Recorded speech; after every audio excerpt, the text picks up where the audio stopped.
रामागतया पात्रं ज्ञानमैराग्यभूषणं श्रीमद्वेङ्कटनाथार्यं वन्दे वेदान्तदेशिकं श्रीशैलेशदया पात्रं दीभक्त्यादिगुणान्नवं यतीन्द्रप्रवणं वन्दे रम्यजातारं जामातरं मुनिं यो नित्यमच्युतपदाम्बुजयुग्मरुक्मं व्यामोहतस्तैकराणिगुणाय मेने अस्मद्गुरोः भगवतोऽस्य दैहिकसुन्दरोः रामानुजस्य चरणौ शरणं प्रपद्ये माता पिता युवतयस्तनया विभूतिः सर्वं यदेव नियमेन मदन्वयानाम् आद्यस्य न कुलपते कुलाभिरामं श्रीमत्तनग्नियुगलं प्रणमामि मूर्धा भूतं धरश्च महदाह्वयभट्टनाथ श्रीभक्तिदानकुलशेखरयोगिवाहान् भक्तादिभिरेण परकालयतीन्द्रविश्वां श्रीमत्पराङ्कुशमुनिं प्रणतोऽस्मि नित्यम् गुरुमुखवननित्यप्राहवेदानकेशान्तपरिवृत्तं शुल्कामहादापुकामः स्वरमरवन्द्यं रघुनाथस्य साक्षात् द्विजकुलतिलकन्तं विश्वचित्तं नमामि विघ्नार्तनमदिर्शूरिविल्लिपुत्रूरन्दोः सुन्नार्कयकमलं शूरिनो सुन्नार्किरीहरस्तादिन्नुरैस्तों श्रीमेनियश्चैरुन्वैहृत्तों नेञ्जमे वन्दे पाण्डियन् कोण्डाडकर्विरान् वन्दान्यन्ने ஈந்திய கண்டவிடத்தூத வேண்டிய வேதங்களோதி விரைந்து கிழிகருத்தார் ஆயங்கள் யாமுடைய பத்து ஸ்ரீ விஷ்ணஜித்த குலநந்தனகல்பவல்லி பிரியங்கராய ஹரிச்சந்தர யோக கிருஷ்ணா சாட்சாத் க்ஷமா கருணயா கமலாபிமான்யா ரோகாமனன்ய சரணம் பிரபத்தே त्रिगुंशस्वसार उपयुञ्जि निष्कदकं समानं केतुं प्रतिमुञ्चमानाः पूर्वस्तन्वते कवयः प्रजानदीर्मध्ये छन्दसः भास्वतीः ज्योतिष्मती प्रतिमुञ्चते नभोरात्रि देवी सूर्यस्य व्रतानि विपश्यन्ति पशवो मातुमजायमाना नानारूपा मातुरस्य उपस्थे ಇವತ್ತಿನ ಈ ಪಾಶರ ನಾಯಕನಾಯನಂದಗೋಪುರೊಡೆಯ ಕೋಗಿಲ್ಕಾಪ್ಪಾನೆ ಹೊಡಿತೋನು ತೋರಣವಾಶಂಕಾಪ್ಪಾನೆ ಮಣಿಕರವಂತ ಶಿರಮಾಯ್ ಆಯನೋಕೆ ಅರೆವಾಯನ್ ಮಣಿವಣ್ಣನ್ ನಿನ್ನಲೇ ವಾಯ್ ನೆಲ್ತಾನ್ ಪೂಜೋಮಾರಿ ಬಂದೋ ಪ್ರಿಯಯಪ್ಪಾಡುವಾನ್ ಆಯಾಸುನ್ನಮನ್ನ ಹಿಮಾತ್ಕಾರಯನ್ವಾನ್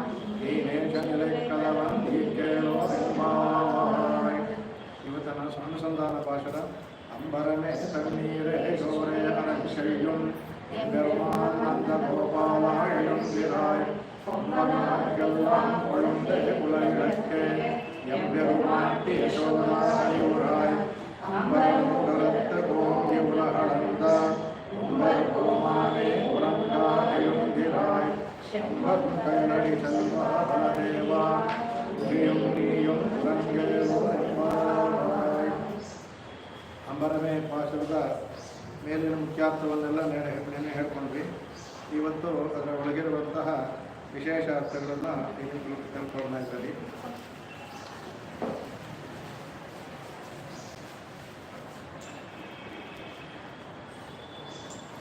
ಮೂರು ಹೇಳಿದನಿಗೆ ಅಂಬರಂ ತಣ್ಣೀರು ಮತ್ತು ಇದು ಶೋರ್ ಅಂತ, ಇದು ಮೂರು ಸಹ ಬರಗಾಲದಲ್ಲಿ ವಿಶೇಷವಾಗಿ ಅನ್ನದಾನವನ್ನು ಬಹಳ ವಿಶೇಷವಾಗಿ ಹೇಳಿದೆ. ಅದಕ್ಕೆ ಎಲ್ಲ ದಾನಕ್ಕಿಂತ ಅತ್ಯಂತ ಉತ್ತಮವಾದದ್ದು ಅನ್ನದಾನ ಅಂದ್ಬಿಟ್ಟು ಶಾಸ್ತ್ರದಲ್ಲಿ ಹೇಳಿದೆ. ಏಕೆಂದರೆ ಇದೊಂದು ದಾನದಲ್ಲೇ ತೃಪ್ತಿಪಡಿಸ್ಬೋದು. ಅನ್ನವನ್ನು ತಿಂದರೆ ಒಂದು ಯಾವ ಎತ್ತಾರ್ಗಾದರೂ ಸಾಕೊಂಡಾಗುತ್ತೆ, ಬೇರೆ ಯಾವುದರಲ್ಲೂ ಏನು ಇನ್ನೂ ಬೇಕು ಅಂತ ಆಗೋದಿಲ್ಲ.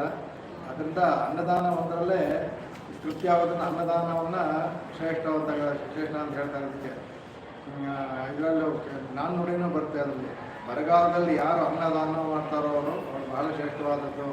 ಬಾಕಿ ಸಮಯದಲ್ಲಿಗಿಂತ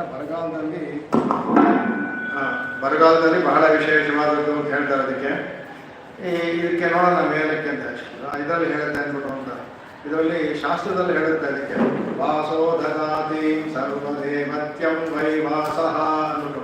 ವಾಸ ಅಂದರೆ ಬಟ್ಟೆ. ವೇದ ಹೇಳುತ್ತೆ ಬಟ್ಟೆಯನ್ನು ದಾನ ಮಾಡಿ ಯಾಕೆಂದರೆ ಎಲ್ಲ ದೇವತೆಗಳು ಬಟ್ಟೆಯಲ್ಲಿರ್ತಾರಂತೆ. ಅದು ಮಾಡಿದೆ ಸರ್ವದೇವತ್ಯಂಬೈ ಬಟ್ಟೆನೇ ಎಲ್ಲ ದೇವತೆ ಇರುತ್ತೆ. ಈಗೂ ಅದಕ್ಕೆ ನಮ್ಮಲ್ಲಿ ಶ್ರಾದ್ದಾದಿಗಳಲ್ಲಿ ಬ್ರಾಹ್ಮಣರಿಗೆ ಪಂಚೆಯನ್ನು ಕೊಡೋದುಂಟು. ಪಂಚೆಯನ್ನು ಕೊಡಬೇಕು ಇರೋರು. ಈಗೆಲ್ಲ ಬಿಟ್ಬಿಟ್ಟಿದ್ದಾರೆ. ಅದರಲ್ಲಿ ಕೊಡಲೇಬೇಕು ಅಂತಂದರೆ ನಿರ್ಬಂಧ ಮಾಡೋದಿಲ್ಲ. ಯಾರಿಗೆ ಆಗುತ್ತೋ ಅವ್ರು ಕೊಡಲೇಬೇಕು. ಕೈಲಾಗದೆ ಇದ್ದವ್ರಿಗೆ ಹೇಳುತ್ತೆ ಒಂದು ಜನವಾರ ಕೊಟ್ಕೊಡಿ ಅಂತ. ಅದು ಆಗಲಿಲ್ಲ ಒಂದೆರಡು ಗರ್ಭೆ ಕೊಡಿ ಅಂತ ಹೇಳುತ್ತೆ. ಅದ್ರ ಬದಲಾಗಿ ಪ್ರತಿನಿಧಿಯಾಗಿ ಶಾಸ್ತ್ರ ಯಾವತ್ತೂ ಯಾರನ್ನೂ ಹಿಂಸೆ ಮಾಡೋದಿಲ್ಲ. ದುಡ್ಡಿಗೆ ಕೈಲಾದವ್ರು ಕೊಡಲೇಬೇಕು. ಅವ್ರು ಕೊಡೋಕ್ಕಾಗಲಿಲ್ಲ, ಸ್ವಲ್ಪಾಯಿತು, ಒಂದು ಜನವಾರ ಒಂದು ಕೊಡಿ.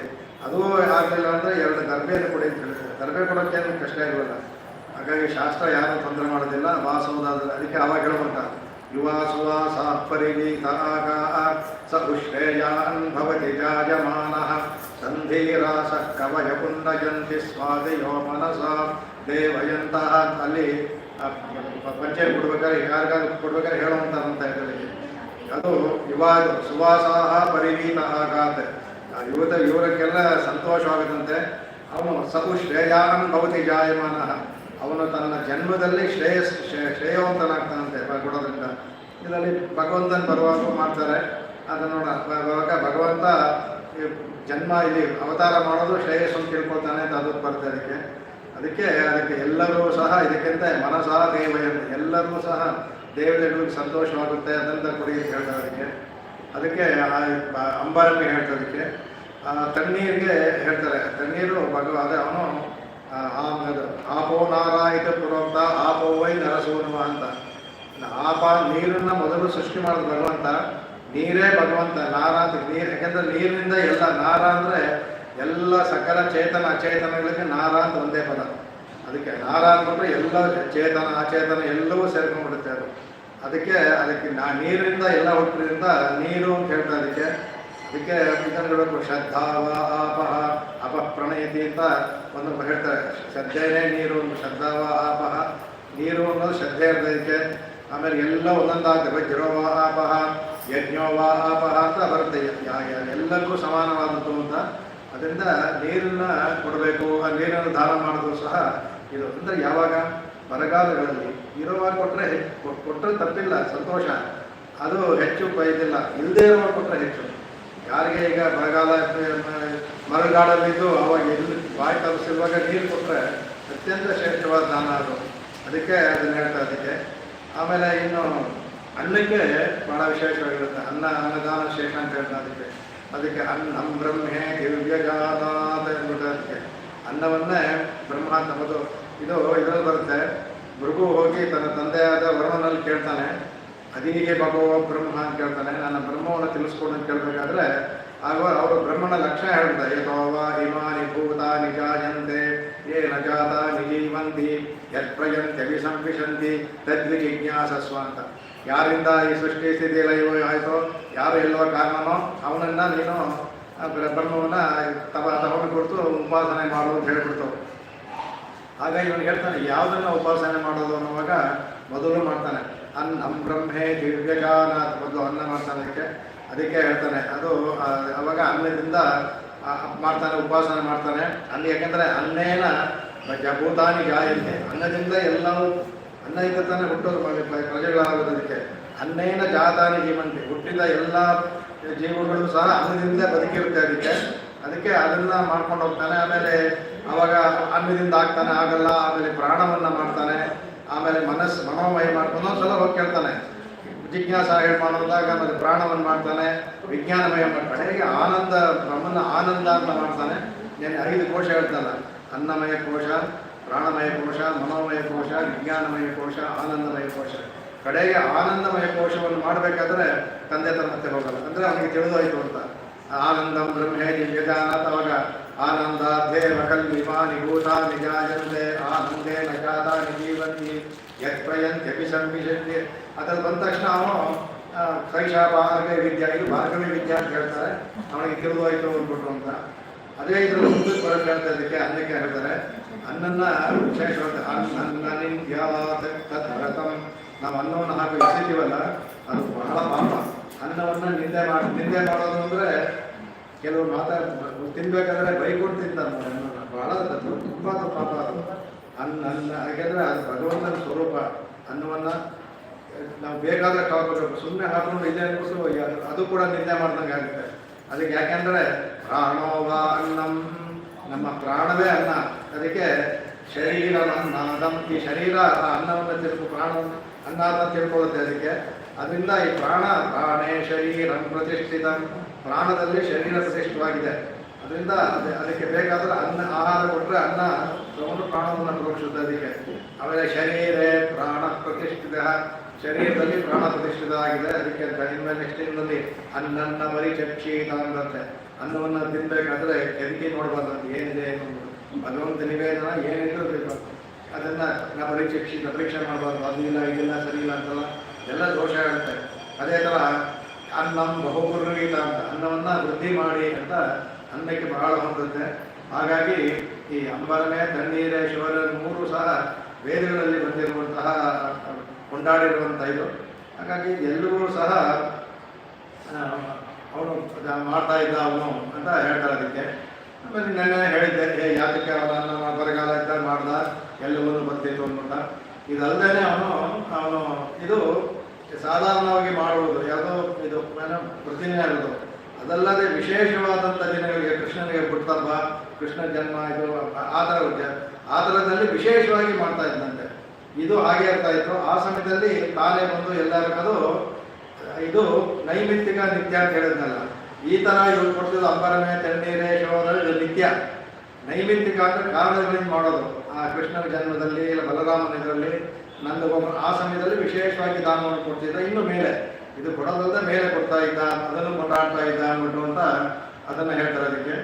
ಇದು ಯಾಕೆಂದರೆ ಈ ಮೂರು ಸಹ ಒಂದು ಧಾರಕ, ಒಂದು ಪೋಷಕ, ಒಂದು ಈ ಮೂರು ನಮಗೆ ಬೇಕಾಗಿತ್ತು ಅದಕ್ಕೆ ನಮಗೆ ಕೊಡೋದು. ಅದಕ್ಕೆ ಒಂದು ಧಾರಕನಾಗಿ ಅದಕ್ಕೆ ಅವನಿಗೆ ಭೋಗ್ಯ, ಧಾರಕ ಪೋಷಕ ಭೋಗ್ಯ. ಈ ಅನ್ನ ಮತ್ತು ಅಂಬರಮೇ ಅದು ವಸ್ತ್ರ ಮತ್ತು ಇದು ಧಾರಕ, ಒಂದು ಪೋಷಕ, ಅನ್ನ ಒಂದು ನೀರು, ಪೋಷಕ ನೀರಿಲ್ಲದೆ ಬದುಕೋಕ್ಕಾಗೋದಿಲ್ಲ, ಅನ್ನ ಒಂದು ಭೋಗ್ಯ. ಇಲ್ಲಿ ಮೇಲೆ ಒಳಗಡೆ ಏನಪ್ಪ ಅಂದ್ರೆ ನಮಗೆ ನಂದನೇ ನಮಗೆ ಧಾರಕ ಧರಿಸ್ಕೊಂಡಿದ್ದಾನೆ ಅವನು. ಹಾಗಾಗಿ ಅವನೇ ಪೋಷಕ, ಎಲ್ಲರೂ ಪಾಲಿಸ್ತಾ ಇದ್ದಾನೆ ಅವನ ಕೃಷ್ಣನೇ ನಮಗೆ ಭೋಗ್ಯ. ಇಲ್ಲಿ ಅವ್ರು ಹೇಳ್ತಾರೆ ಅಂತಂದರೆ ಇದೆಲ್ಲ ಕೊಡ್ತಾ ಇದೀಯಾ, ಇಲ್ಲ ನೇರವ ಹೇಳಿಲ್ಲ ಅಂದ ನಾವು ಹಾಕಿ ಹೇಳೋದು. ಈ ನೀನು ಕೊಡ್ತಿರುವಂಥ ಅನ್ನ ಇದೆಲ್ಲ ಬೇಕಾದಷ್ಟು ಕೊಟ್ಟಿದೀಯಾ, ನಮಗೆ ಇದೆಲ್ಲ ನಶ್ವರ. ಅಂದರೆ ಈಗ ಅನ್ನ ತಿಂದರೆ ಇನ್ನೊಂದು ಸಲ ಹಸಿವಾಗುತ್ತೆ, ಬಟ್ಟೆ ತಗೋದ್ರು ಹರಿದೋಗಿ ಇನ್ನೊಂದು ಸಲ ಹಾಕೋಬೇಕು, ನೀರು ಕುಡಿದ್ರು ಮತ್ತೆ ಬಾಯಕ್ಕೆ ಬೇರೆ ನೀರು ಬೇಕು, ಅಂದರೆ ಎಲ್ಲ ತಾತ್ಕಾಲಿಕ. ನಮಗೆ ಬೇಕಾಗಿದ್ದು ಯಾವತ್ತು ಜೀವಗಳಿರುವಂಥ ಧಾರಕ ಪೋಷಕ ಭೋಗ ಯಾರು ಅಂದರೆ ನಿನ್ನ ಮಗ ಕೃಷ್ಣ. ಇದೆಲ್ಲ ಬೇಡ, ನಿನ್ನ ಮಗ ಕೃಷ್ಣ ನನಗೆ ಕೊಡು ಅಂತ ಕೇಳ್ತಾರಂತೆ. ಈ ಅನ್ನಪೂರ್ಣಿ ಕೊಡ್ತಿದ್ದು ಸಾಕು, ನಮಗೆ ಈ ಅಂಬರನೇ ತಣ್ಣೀರೇನೋ ಬೇಡ, ಇವು ಮೂರೂ ಸೇರುವಂಥ ಒಳಗಡೆ ಇದ್ದಾನಲ್ಲ ನಿನ್ನ ಮಗ, ಅವನನ್ನು ಕೊಡು. ಅವನು ಯಾವಾಗಲೂ ಇದ್ದರೆ ಇದೆಲ್ಲ ಶಾಶ್ವತವಲ್ಲ, ಇದೆಲ್ಲ ಅಶಾಶ್ವತ. ಅವನು ಶಾಶ್ವತವಾದ, ಅವನೇ ಶಾಶ್ವತ ಧಾರಕ, ಶಾಶ್ವತವಾದ ಪೋಷಕ, ಶಾಶ್ವತವಾದಂಥ ಭೋಗ್ಯ, ಮೂರು ಅದು. ಅದರಿಂದ ಅವನನ್ನು ಕೊಡು, ಇದನ್ನು ನಮಗೆ ಇದನ್ನು ಕೊಟ್ಟಿದ್ದೀಯಾ ಅದನ್ನು ಕೊಡು ಅಂದ್ಬಿಟ್ಟು ಅದನ್ನು ಹೇಳ್ತಾರೆ ಅದಕ್ಕೆ. ಆಮೇಲೆ ಇದಕ್ಕೆ ಇನ್ನೊಂದು ಹೇಳ್ತಾರೆ ಅದಕ್ಕೆ ಅಂದರೆ ಹೇಳ್ತಾರೆ ಆಯುವಾದ ಹೇಳೋದಕ್ಕೆ ಉಣ್ಣುಂ ಶೋರುಂ ಬರುಹುಂ ನೀರು ತಿನ್ನೊಂ ವ್ಯಕ್ತಿಯೇ ಎಲ್ಲ ಕಣ್ಣನ್ ಎಂಬೆರುವಾನೆ ಅಂತ ಅವ್ರು ಹೇಳ್ತಾರೆ. ಅದು ನಮಗೆ ಅವನೇ ಧಾರಕ ಪೋಷಕ ಭೋಗ್ಯ ಅಂತ ಅದನ್ನು ತೋರಿಸ್ಕೊಡ್ತಾರೆ ಅದಕ್ಕೆ. ಆಗ ಅದನ್ನು ವಿಶೇಷವಾಗಿ ಅದನ್ನು ಹೇಳ್ತಾರೆ. ಇಲ್ಲಿ ಇನ್ನೊಂದು ಹೇಳ್ತಾರೆ ಇದಕ್ಕೆ,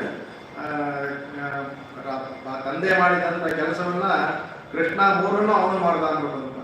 ಕೃಷ್ಣ ಹೇಗೆ ಮೂರು ಮಾಡ್ದ ಅಂತ ಕೇಳ್ತಾರೆ ಅದಕ್ಕೆ. ಇದು ಹೇಳ್ತಾರೆ ಕಾರಣ ಗುಣ ಕಾರ್ಯ ಭವಂತಿ ಅಂತ. ಇದು ಕಾರಣ ಗುಣಗಳು ಕಾರ್ಯದಲ್ಲೂ ಬರುತ್ತೆ ಅಂತ. ಇಲ್ಲಿ ಕಾರಣ ನಂದ, ಕಾರಣ ಗುಣ ಏನೋ ಅಂಬರನೇ ತಣ್ಣೀರೇ ಶಿವನ ಕಾರ್ಯ ಕೃಷ್ಣ, ಅವನ ಮಗನಾದ್ರಿಂದ ಕೂಡದಿಂದ ಅವನ ಗುಣ ಕಾರಣ ಗುಣ ಕಾರಣನಾದಂಥ ಕಾರ್ಯವಾದಂಥ ಕೃಷ್ಣಲ್ಲೂ ಬಂತು ಅಂದ್ಬಿಟ್ಟು ಹೇಳ್ತಾರೆ ಅದಕ್ಕೆ. ಹೇಗಪ್ಪ ಕೊಟ್ಟ ಅಂದರೆ ಮುಖ್ಯ ಮೊದಲು ದ್ರೌಪದಿಗೆ ವಸ್ತ್ರವನ್ನು ಕೊಟ್ಟ ಅವನು. ಆ ದ್ರೌಪದಿ ವಸ್ತ್ರವನ್ನು ಕೊಡುವಾಗ ಬಹಳ ವಿಶೇಷವಾಗಿ ಹೇಳ್ತಾರೆ ಅವನು ಎಂತಹ ವಸ್ತ್ರವನ್ನು ಕೊಟ್ಟ ಅವನು ಅಂತಂದರೆ ಅವನು ಹೇಳ್ತಾರೆ ಅವನು ಕಡೆಗೆ ಅವನಿಗೆ ಹೇಳ್ತಾನಂತೆ, ಕೃಷ್ಣಂಚ ಕೃಷ್ಣಂಚ ಹರಿನ್ನರಂಚ ಪ್ರಾಣಾಯ ವಿಕ್ರೋಶತಿ ಯಾಜ್ಞಸೇನಿ ತತಸ್ತು ಧರ್ಮೋ ತರಿತೋ ಮಹಾತ್ಮ ಸಮಾವೃತೈ ವಿವಿಧೈ ಸುವಸ್ತ್ರೈಹಿ ಅಂತ. ಅಂದರೆ ಅವನು ಯಾವಾಗ ಅವನ ಬರ್ತಾಗ ಅವನು ಕೃಷ್ಣಂಚ ಕೃಷ್ಣ ಹರಿ ಅಂತ ಅವಳು ವಿಕ್ರೋಶತಿ ಯಜ್ಞಸೇನಿ ಅಂದರೆ ಇವಳು ಯಜ್ಞದಿಂದ ಬಂದಿದ್ದರಿಂದ ಅವಳು ದ್ರೌಪದಿ ಹೆಸರು ಯಾಜ್ಞಸೇನಿ ಅಂತ. ಅವಳು ಯಜ್ಞದಿಂದ ಅವಳು ಅಯೋನಿಜೆ, ಯಜ್ಞದಿಂದ ಬಂದಿರೋಳು ಅವಳು. ಅದರಿಂದ ಯಾಜ್ಞಸೇನಿ ಅಂತ. ಯಾಜ್ಞಸೇನಿ ವಿಕ್ರೋಶಿತಿ ಹೋಗಿದಾಗ ಭಗವಂತ ತತಸ್ತು ಅಂತ ಅಲ್ಲೇ ಹೇಳ್ತಾರೆ. ಆಮೇಲೆ ಧರ್ಮೋ ಅಂತ ಮಹಾತ್ಮ ಅಲ್ಲಿ ಪೂಜ್ಯಾಗ್ತದೆ ತತಸ್ತು ಅನ್ನಲ್ಲ ಅವನು ಸಮೋವರಣ ಅಲ್ಲಿಂದ ಬಂತಂತೆ. ಹೇಗೆ ಬಂತ ವಿವಿಧೈಹಿ ಸುವಸ್ತ್ರೈಹಿ ಅನೇಕ ತರಹದ ವಸ್ತುಗಳು ಬಂದಂತೆ. ಅದು ಈಗ ಅವಳಿಗೆ ಆಗ ಬಂದಿರೋ ವಸ್ತು ಇವ್ರು ಮಾಡಿದ್ದಲ್ಲ, ಯಾವ ಮಗ್ಗದಲ್ಲೂ ನೈದಿದ್ದಲ್ಲ.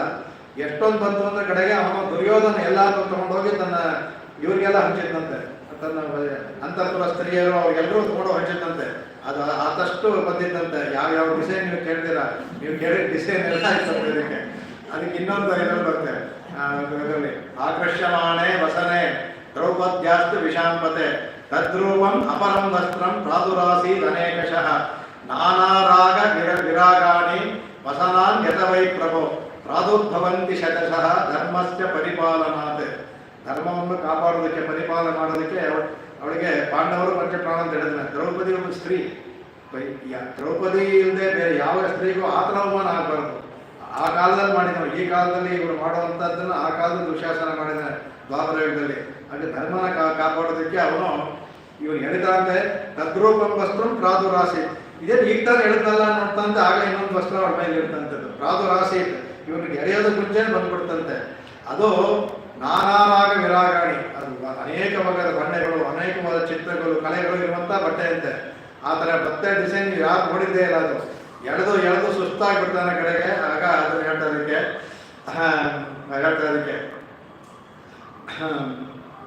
ಇದಕ್ಕೆ ಹೇಳ್ತಾರೆ ಇದಕ್ಕೆ ಅವರೇ ಅದೇ ಹೇಳ್ತಾರೆ.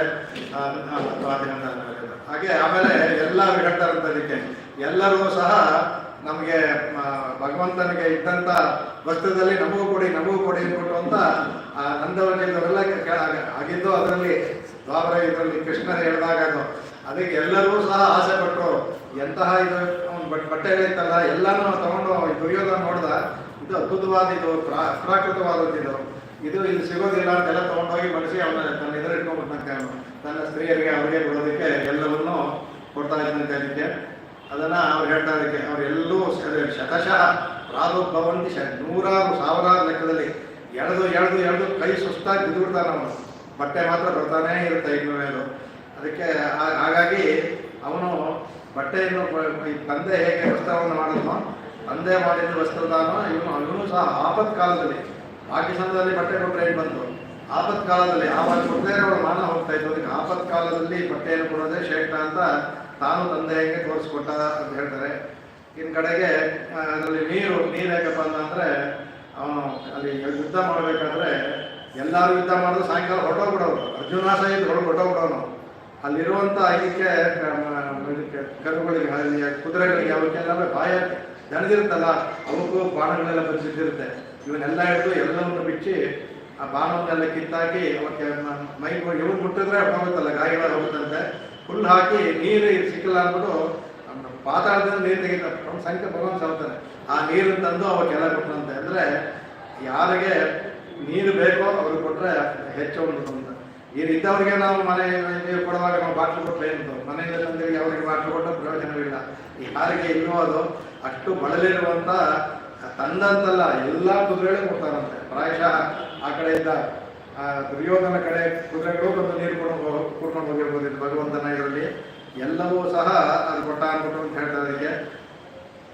ಆಮೇಲೆ ಅನ್ನ ಅಂತಕ್ಕೆ ಎರಡು ಕೊಡ್ಬೋದು. ಒಂದು ದೂರ್ವಾಸರ ಶಾಪದ್ದು ಅಂತ ಹೇಳೋದು. ಅದಕ್ಕಿಂತ ಇನ್ನೊಂದು ಅವರು ಭಕ್ತ ವಿಲೋಚನ ಒಂದು ಸ್ಥಳ ಇದೆ ಈಗಲೂ, ಬಂದ ಬೃಂದಾವನ ಪಕ್ಕ ಈಗಲೂ ಇದೆ ಭಕ್ತ ವಿಲೋಚನ ಅಂತ. ಅಲ್ಲಿ ಅಂಗೀರ ಸಾಧನ ಯಜ್ಞವನ್ನು ಮಾಡ್ತಾ ಇರ್ತಾರೆ.